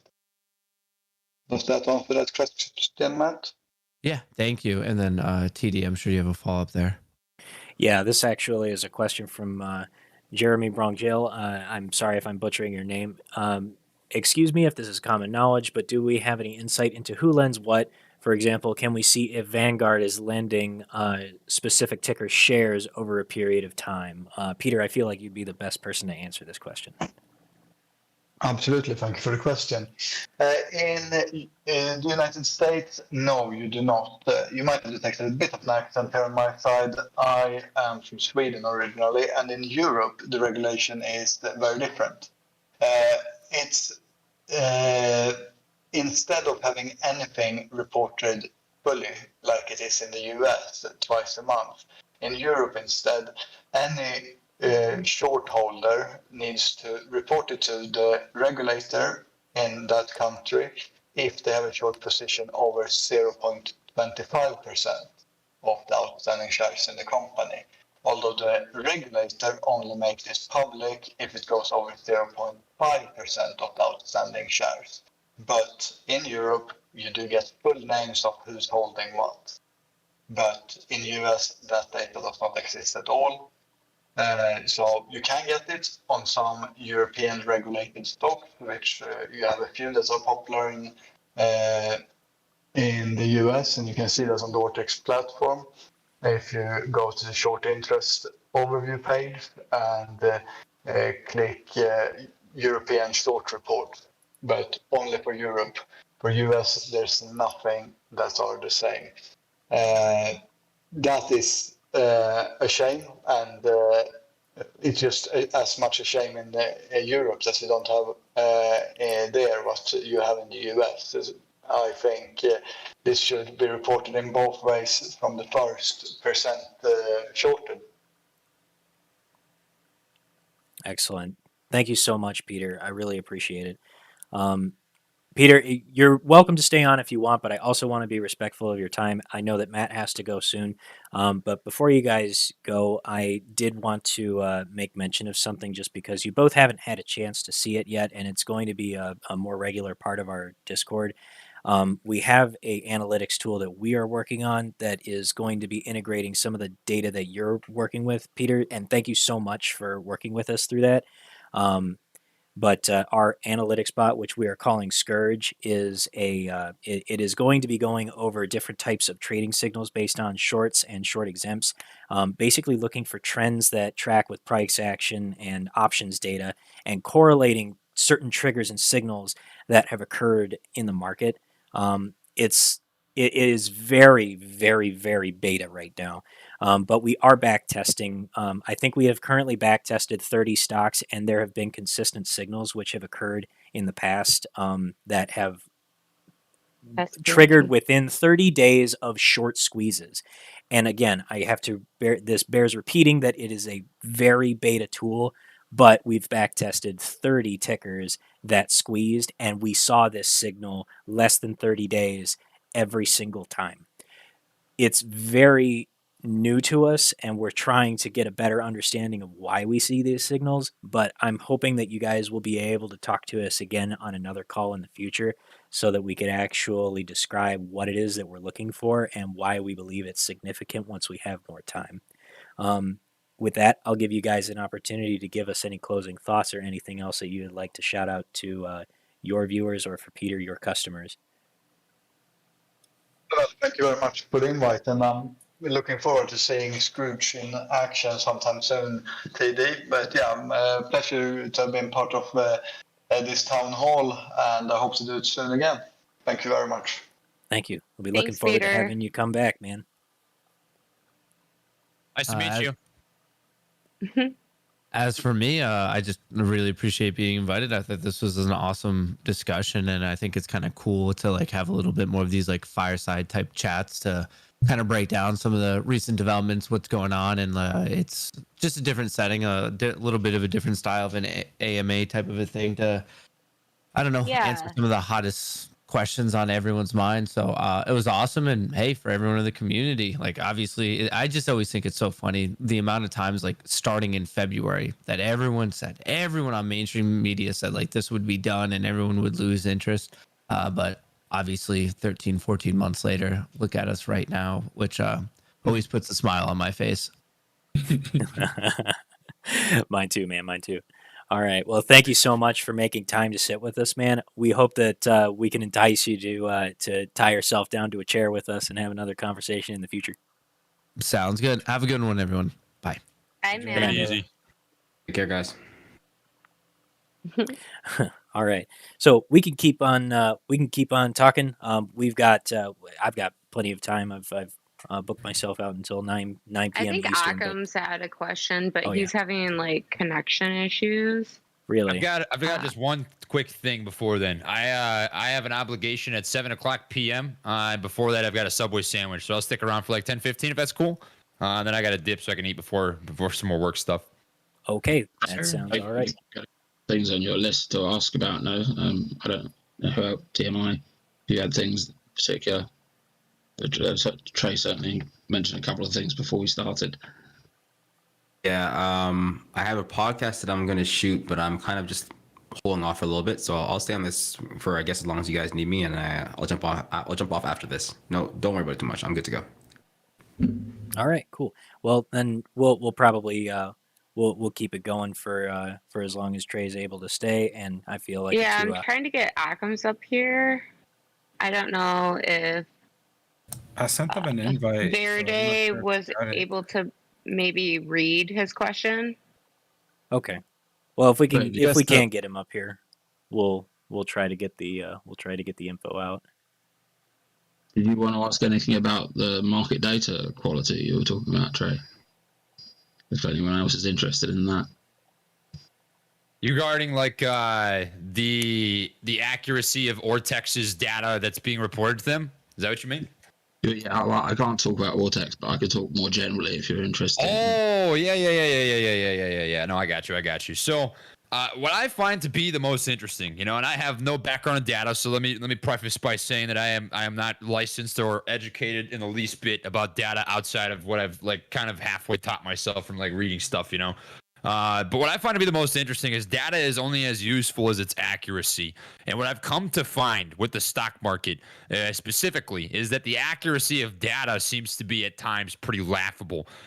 For example, with shorts. Shorts have ways to not be obligated to share data, whether they're lending or rehypothecating or getting it from, let's just say, a buddy institution or a buddy bank for different stocks that have lots of short interest, and maybe you got shorts that are losing favor in a position. You could see a lot of that stuff happen where you're just not being reported proper data, and it's pretty I would say not useless, but it definitely diminishes the value of data when it's not as accurate as it should be. So, regarding coming back to you, Dave, regarding that, what is your take on sort of current market data, and what do you think it would take to sort of make things better from the experience that you have? Because how many years you say you've been dealing with data the way that you have? 17 years. Ah, man, I've only been alive for 24. That's kind of fucking crazy, dude. That's kind of wild if you think about it.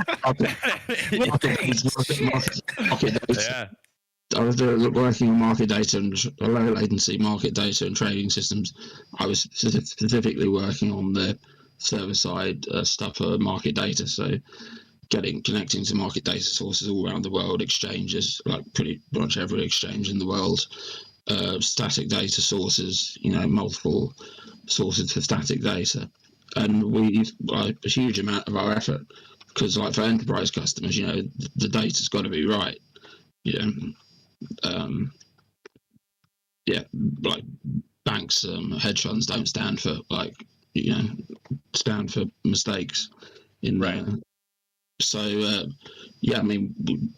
I personally worked on systems for years and years that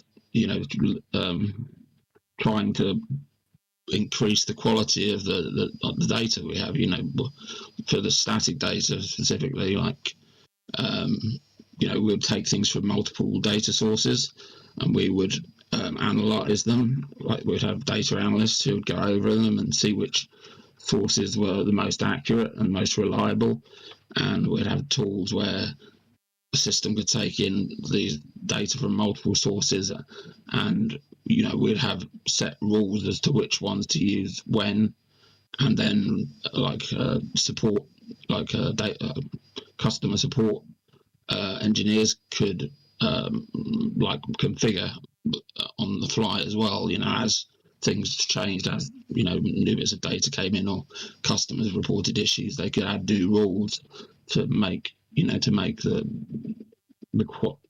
the quality of the data. It was a huge amount of effort.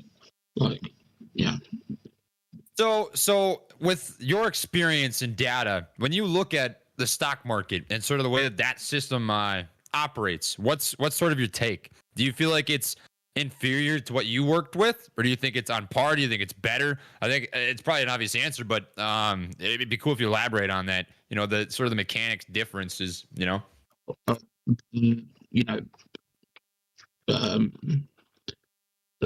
hedge funds and banks, they pay for the services that I'm talking about that I helped develop.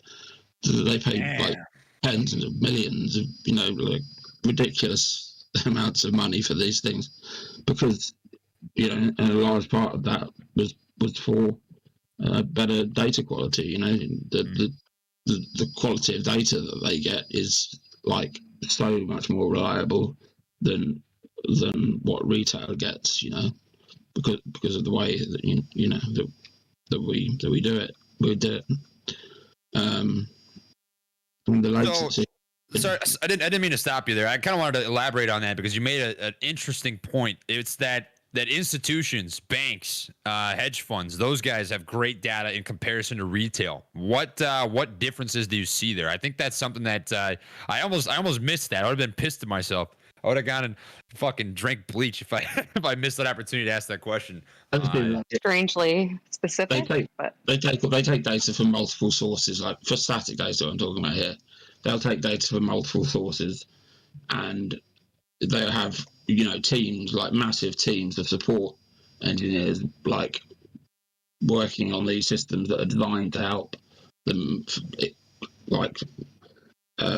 incrementally, increasing the quality of the data all the time. So depth of data, then they've got more sources. They're pulling from more pools essentially. Yeah, in terms of static data, yeah, they're I actually have a follow-up question for you, Dave, since, with your experience, out of how many of the engineers that you've worked with that actually created these trading systems and managed this data, how many of them actually themselves had trading experience, and how many of them could actually apply trading experience Well, I to have a their code? non-stock related question for TMI. How have you managed to not unmask yourself accidentally not by this coming through? point? I'm like Wait, impressed. hold on. Yeah, I'm like, We are having connection issues again. I was like, dang, you could have cut the man off like that. I was like, Whoa, No, I don't think he did that on No. purpose. Coming He in wasn't hot. gonna- I know people start falling Are we asleep. having connection issues? I'm sorry. wait, Yeah, real quickly. yeah, cat's delayed. Okay, that explains it. Okay, that was too funny. I was like, that? all right, I'll It's so just weird I sit can't hear down. anything. Okay, I'm sorry. Does Dave have a Twitter account or something? Do I have a Yeah, Twitter? Dave does. I Yeah, will yeah. link his Twitter below unless he links it before I do. Um, I'm gonna be sending. Dave's a legend. I don't know if you guys know this yet, but he's a fucking He's got legend. big nuts. He okay, he um, he is a Just- legend. We can't tell Peter this, but Dave was Okay, so maybe actually people figuring might out. want Tell him, Peter. Dave was actually looking at Ortex's data before they were talking about sharing it with us. I was wondering what was coming through my headphones. It was the big nuts from Dave. I was just trying to figure that part out. Huge nuts, dude. Big, got it. big nuts. I paid like £1,000 for that data. The headphones are getting kind of heavy. That makes sense. That Right. makes sense. Um, Oh, sorry about that. Okay, let's get back to the question though at hand. Dave, your question. Did everyone hear the question? Well, No, I'll go ahead and repeat the question. So, Thank you. Dave, in your experience programming these trading systems and these algorithms that are used by hedge funds and market makers, how many engineers that you work with actually had trading experience themselves? Like, do any of them actually have trading experience to relate back to the code that they've written? Because I have to wonder that with all of this data that goes and gets passed back and forth, there may not be as many as we might think. I can't think of any off the top of my head. See, that's It never. You know, for me, like trying to become a trader has only been like over the last couple of years. You know, like for the 17 years of work developing. You know, I was a developer. You know, that was what I was interested in. The developers are a very select kind of breed. You know, yeah, Yeah. I've been well, I've not been a developer. I didn't do any major software projects. I'm a hacker. I break things, right? And I'm always curious about breaking things. I love breaking things. It's so much fun to just make code do things that it's not supposed to do. But I I got into trading and I immediately saw this system as a very broken thing that could, well, I won't say broken inherently, but that it was jankily put together. So for a hacker, I look at the way these systems are worked and I think to myself, like, how has some programmer not built like the perfect algorithm to predict these trades and move in and out of them automatically to make themselves a fortune? And it always kind of tickled my curiosity to think about, like, imagine if you had a programmer that suddenly got into trading and then was like, well, this is dumb. This is taking too much of my time. I'll just go ahead and code away my job as a trader and make a computer do it for me. I mean, if I had the money to invest, I could certainly do some things. I have some things in mind, but it's a matter of the upfront investment. You know, the paying for like low latency data feeds and direct direct connections to exchanges and things like this. So like the hardware to run your software on. Right on. All of this kind of stuff is very expensive. Yeah. And I don't have several £1,000,000 or dollars to do that at the moment. So At the moment. At the moment. So I'm completely sympathizing, but for those of you who are new around here, Dave is one of the big minds here at when it comes to code at Hell's Trading Floor, and I think we're having issues on audio here because I interrupted, obviously, very blatantly, and I did Again. not mean to. Yeah. And I think I still am. But yeah, I still can't hear True Demon, and apparently some people can't hear Dave or True Demon. Okay. Well, it looks.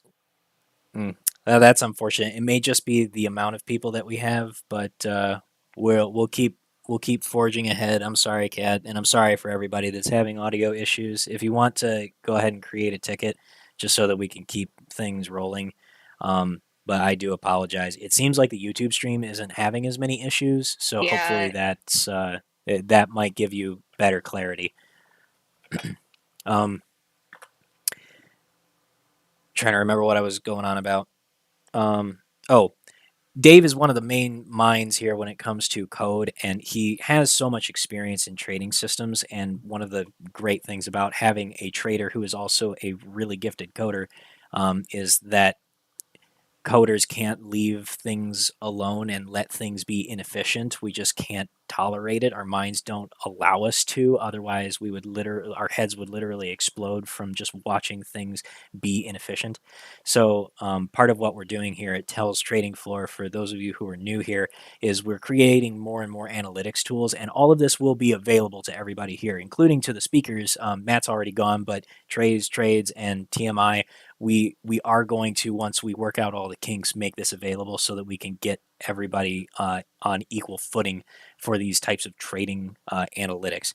And that's one of the main things that we want to do here. And so for those who are listening and considering being a part of this, we do want to work on getting access to this kind of data that Dave is talking about. We're talking about more than just exchange data, but direct exchange connections and building platforms and analytics tools that are capable of releasing this data in a streamlined way so that we are democratizing it and making it open to the public. Because the one thing that we can all agree on here, all of those who are on this call, is that there is just entirely too much data and entirely too much control in the hands of hedge funds and market makers because they make all the rules. So they pretty much have every advantage in the world. And as long as they have that advantage and they have all the money, there's no way that anyone here can compete with them. So we're going to try and compete with them with brains. But with brains, we're also going to need access to that data. So just a full disclosure that anybody who is considering Hell's Trading Floor, just know that any donation, support, and anything that you continue to give us here is continuing to go directly to that. And I can attest personally that myself and none of the mods are currently taking any of that cash for ourselves. We're using it strictly to pay for data, and we're handing it directly to all the members here. So just wanted to throw that out there for everybody. And License I'm status, gonna just buddy. throw License this real status. quick because I know, yeah, because Occam's can't get in. He wanted to ask a question. I know TMI, Trey, I have to leave, but he did want us to ask, if you don't mind. It says, how do you balance your trading day with desire to fight against the nefarious actors in the market and simultaneous desire to realize consistent gains? You all have made it clear that you are for a change, but I am curious to see how you balance the fight with the work it takes to be successful. As a follow-up, do you find more satisfaction as a successful trader or influencer or change? Can I swing at this? TMI, you mind if I take the first No. pitch? Big nuts first. You go first. Hit it. All right. You watch these massive nuts slap across the desk right now. You ready for this shit? You ready for this shit? No, I'm kidding. All right. So this is an easy one for me. The thing that makes me the happiest in life is knowing that I made an impact in other people's lives, right? I've been piss broke before. I've lived in the back of my car. I've eaten freaking Ritz crackers and ketchup packets from gas stations, struggling from summer to summer before. I've been there. And I'll tell you, being well off in the situation I am in, I'm in now, I'm not any more happy than I was back then. I think it's all about how you handle circumstance and the people you surround yourself with. And what I would tell you, even though I was in a bad financial circumstance back in the day, is I had great friends. There was people that I was around that I love being around. I think that's it at the end of the day, right? Is who you sort of surround yourself with. on a day-to-day basis. So when you ask me, like, how do I balance wanting to make money in the market with wanting to make change in the market, it's an easy answer. The answer is I make enough money to know that I'm comfortable, that I can get my daily burger, my weekend brews, and I can go travel and hang out with friends anytime I want without having to worry about money. I've got enough, right? I'm good there. Now that I have that, I want to go and get that lifestyle for other people. And I think that comes down to systematic problems which exist within the stock market. For example, lack of good data for retail. Maybe it's market makers that use Max Payne theory and they pin down options, so you kind of get screwed out of money, right? Maybe it's education. There's a lot of ways you can kind of pitch this, but at the end of the day, you're happy when you have a good circle of people around you that are happy. And if you're the only one in your circle having a good time, you're probably not actually having a good time. You're probably sucking some shit in your nostrils right now, you know?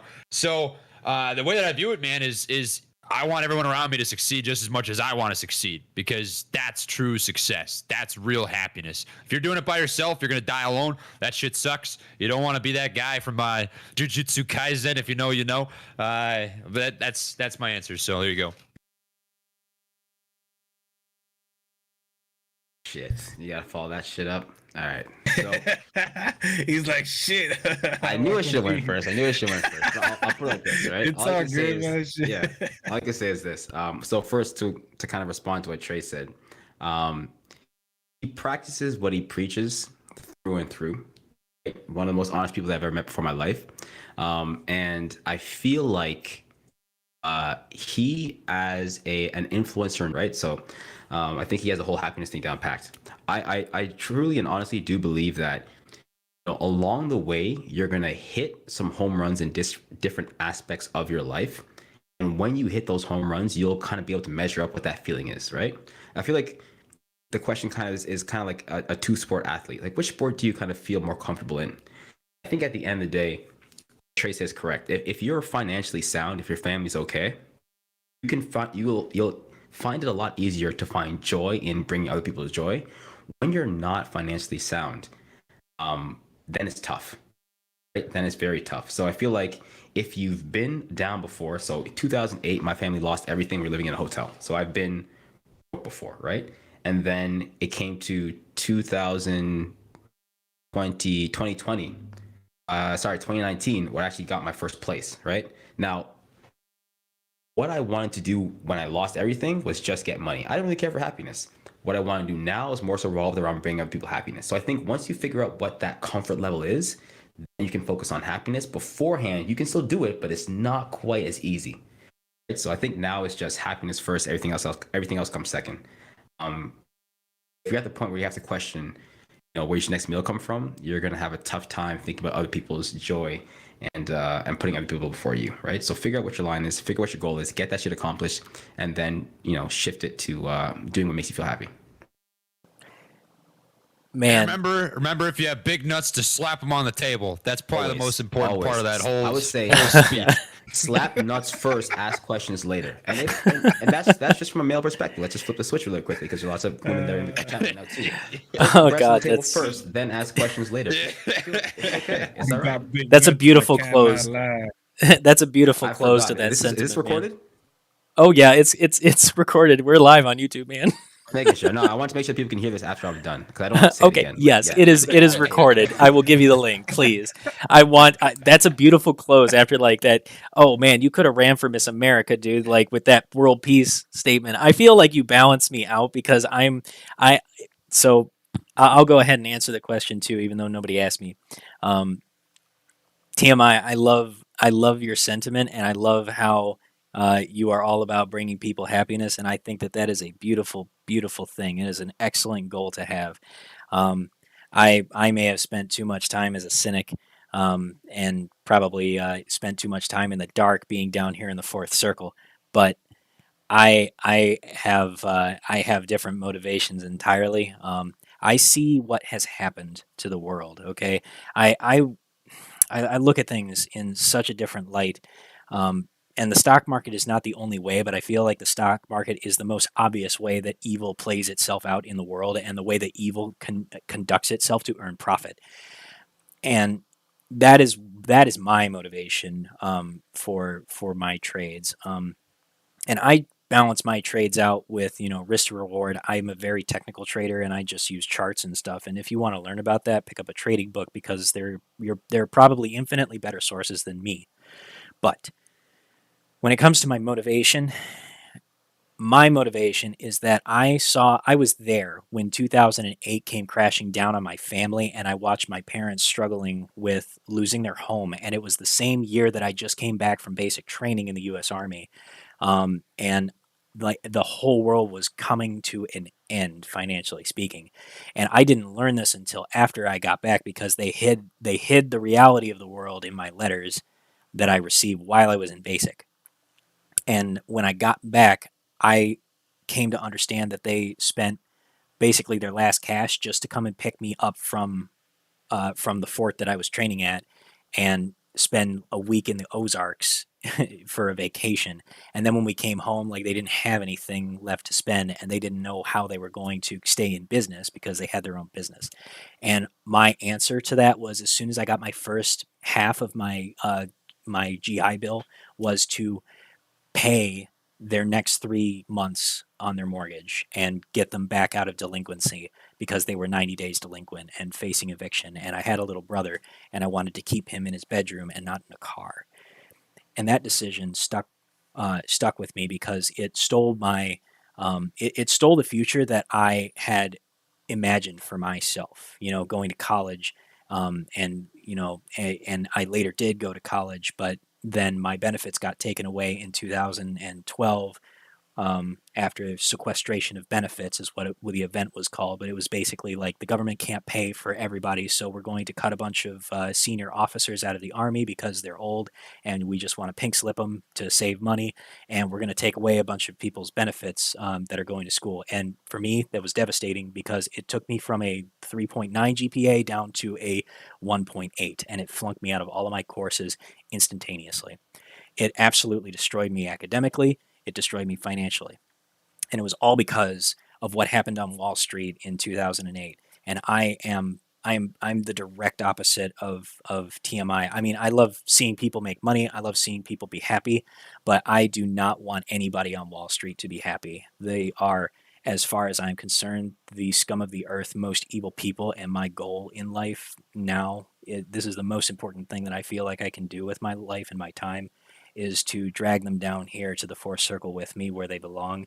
Because what they did to the world and what they continue to do to the world is absolute destruction and devastation, to the point where events like the shooting on Las Vegas and the fact that 3 days before it happened, millions of dollars in puts were taken out on all the casinos on the strip, and events like how United Airlines and American Airlines were shorted just 2 weeks before 9/11 occurred, and events like the 2008 crash was precipitated by Goldman Sachs, the largest broker dealer that had the largest amount of mortgage-backed securities that were deemed toxic and consolidated into CDOs that you heard about in The Big Short. They were the first to sell them all because they realized that they were worthless, and they dumped them into all of the 401ks and all of the IRAs that caused the market to crash and leave everybody penniless.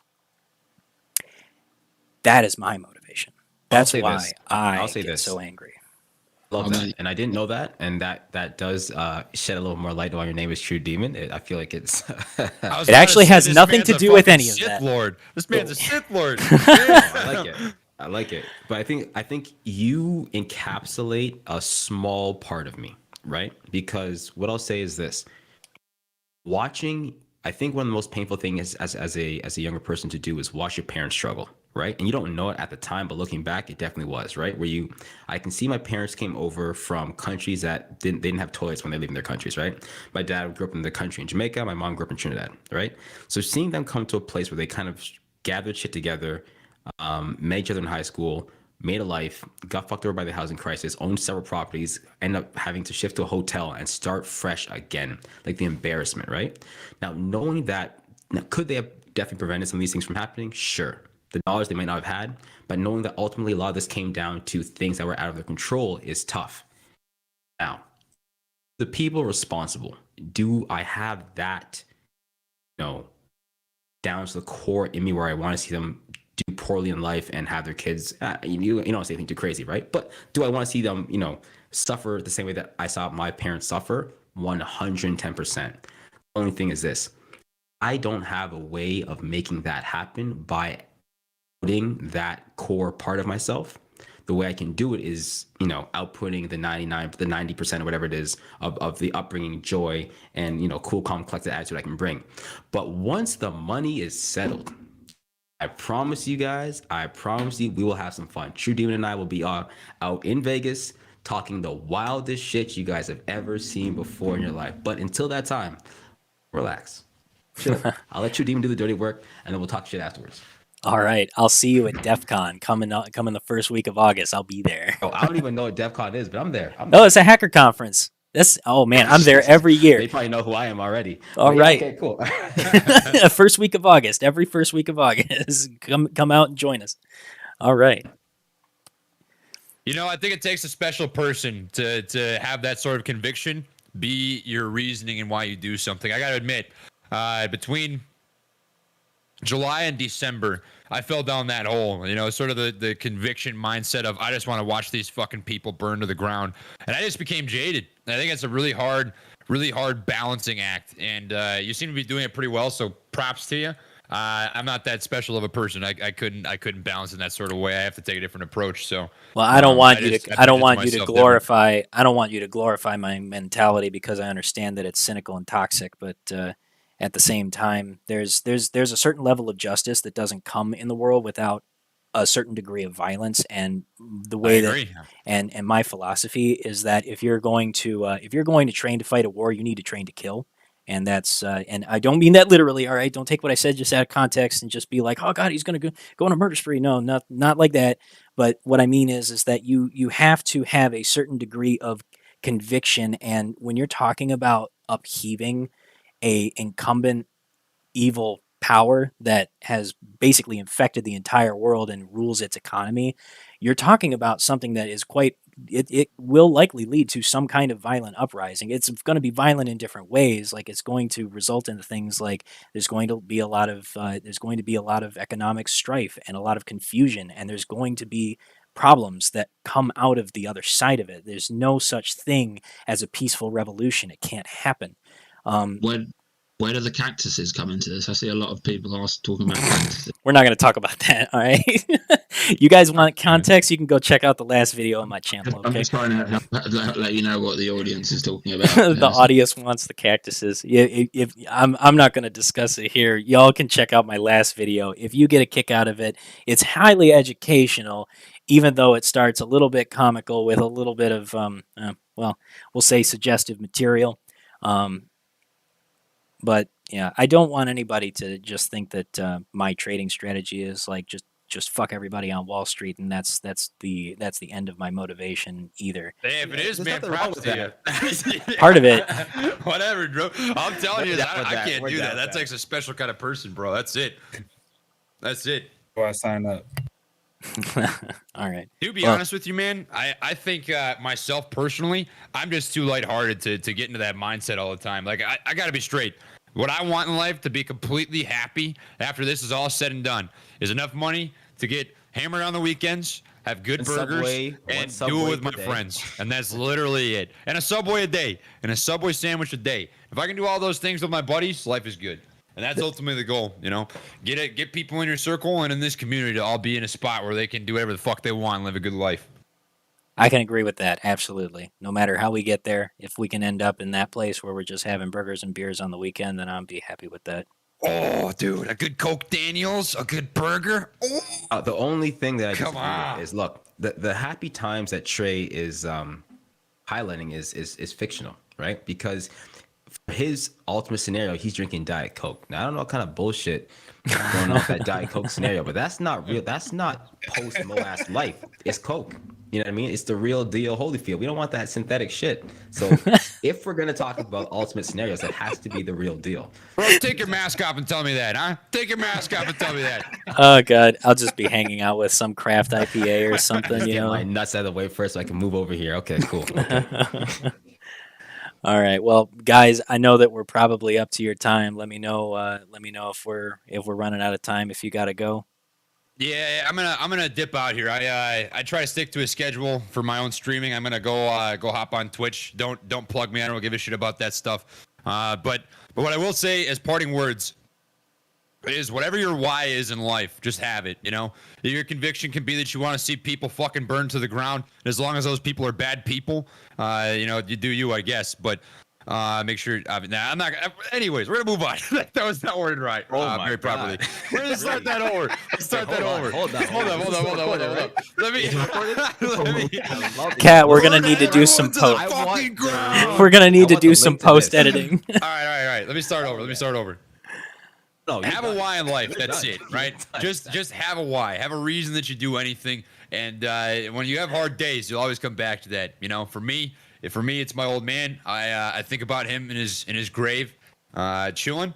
And there was a quote that was shared with me. It's pretty interesting. It's the difference between quiet and silence. Those who are quiet are listening and waiting to speak. Those who are silent never speak. And I think about that a lot. I think we need a world of more quiet people and less silent people. And that's all I've got to say. I'll catch you all later. Thanks, Trey. Thank you, brother. TMI, you want to give some closing thoughts? I like it. Yeah. I think people need to. I think we start off in this community as a misinformed, wet behind the ear retail investor community that was just hyped off of what could potentially be life-changing money, and we stumbled upon several different positive aspects of retail that I think will last generations from now. But at the end of the day, I think people still need to look internally and say, hey, look, what does make me happy? What are my limits? What wakes me up in the morning? What am I working for? Along the lines of your why, but just figuring out the nitty gritty, like, what's going to keep me sane for the next little while? What's going to pay my bills? Like, figure out what you need, because I see a lot of people doing a lot of things that would be great for the community, but I'm always thinking to myself, hey, like, make sure you take care of your own, right? So if watching the line isn't great for you, I know I stream all the time, right? But if that's not good for your mental health, don't do it. If jumping on social media is not good for your mental health, don't do it.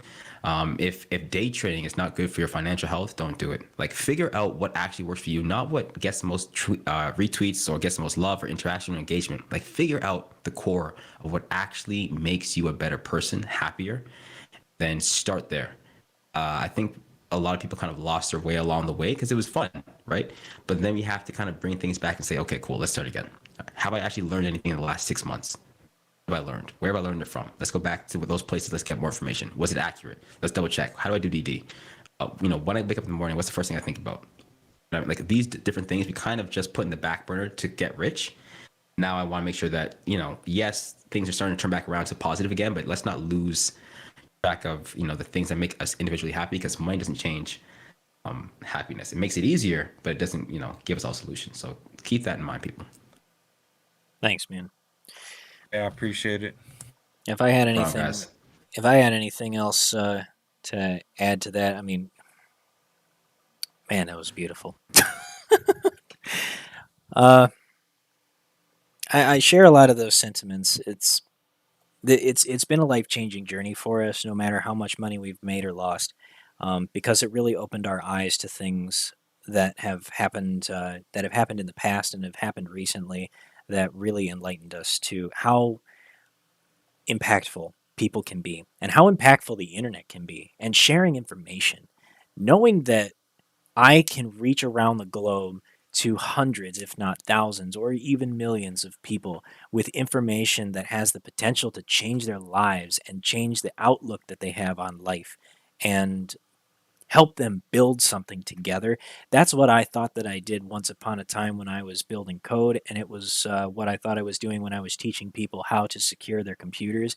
Now I am teaching people how to fish for themselves in order to find money and value where it resides, and to put an assignment on that value and determine what that means to them. And for me, the value in what we're doing isn't just in dollar signs. The value is in human life.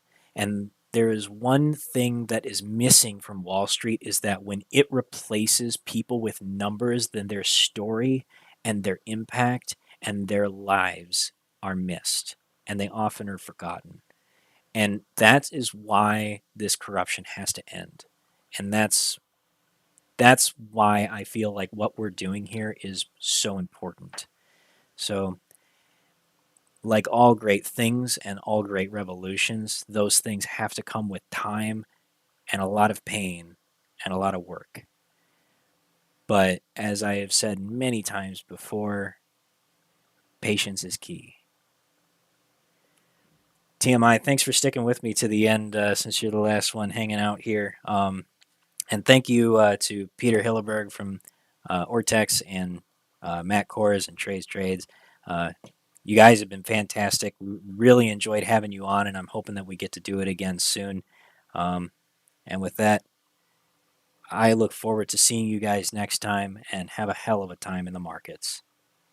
Thanks, man. Take care. A pleasure being here. And yeah, you guys have something great going on here. I look forward to coming back. Thank you. Thanks, Take it everyone. easy, homie. Guys, that's it for the stream. So if you're still with us, thank you for hanging out until the end. I'm going to go ahead and play an ad on the YouTube stream. So if you want to stick around for that, I appreciate it. That helps out the team here, even if it's in just a small way. But don't feel obligated to watch through that thing to the end. And if you're curious about what we're doing here on Hell's Trading Floor, please stick around. Please follow the link. Come join us at Hell's Trading Floor. I'm sorry, I've screwed up my own link. Discord.gg/Hell's Trading Floor. Or you can check us out on YouTube at youtube.com/C/The Devil's Stockbroker. We're doing streams a lot more often now, but here in the Discord, this is where the real info's at. We're doing trades based on all the conversations that happen here organically every single day. We have our own analytics tools and bots, and you have the analyst team here up with me, and this is only just a small portion of them. We've got a massive team that are supporting what we're doing, always looking for value to be had in the markets and trying to squeak out any advantage we can to take the control back from Wall Street. Thank you guys for sticking with us to the end, and I really look forward to seeing you next time. Have a hell of a time in the markets. To everyone.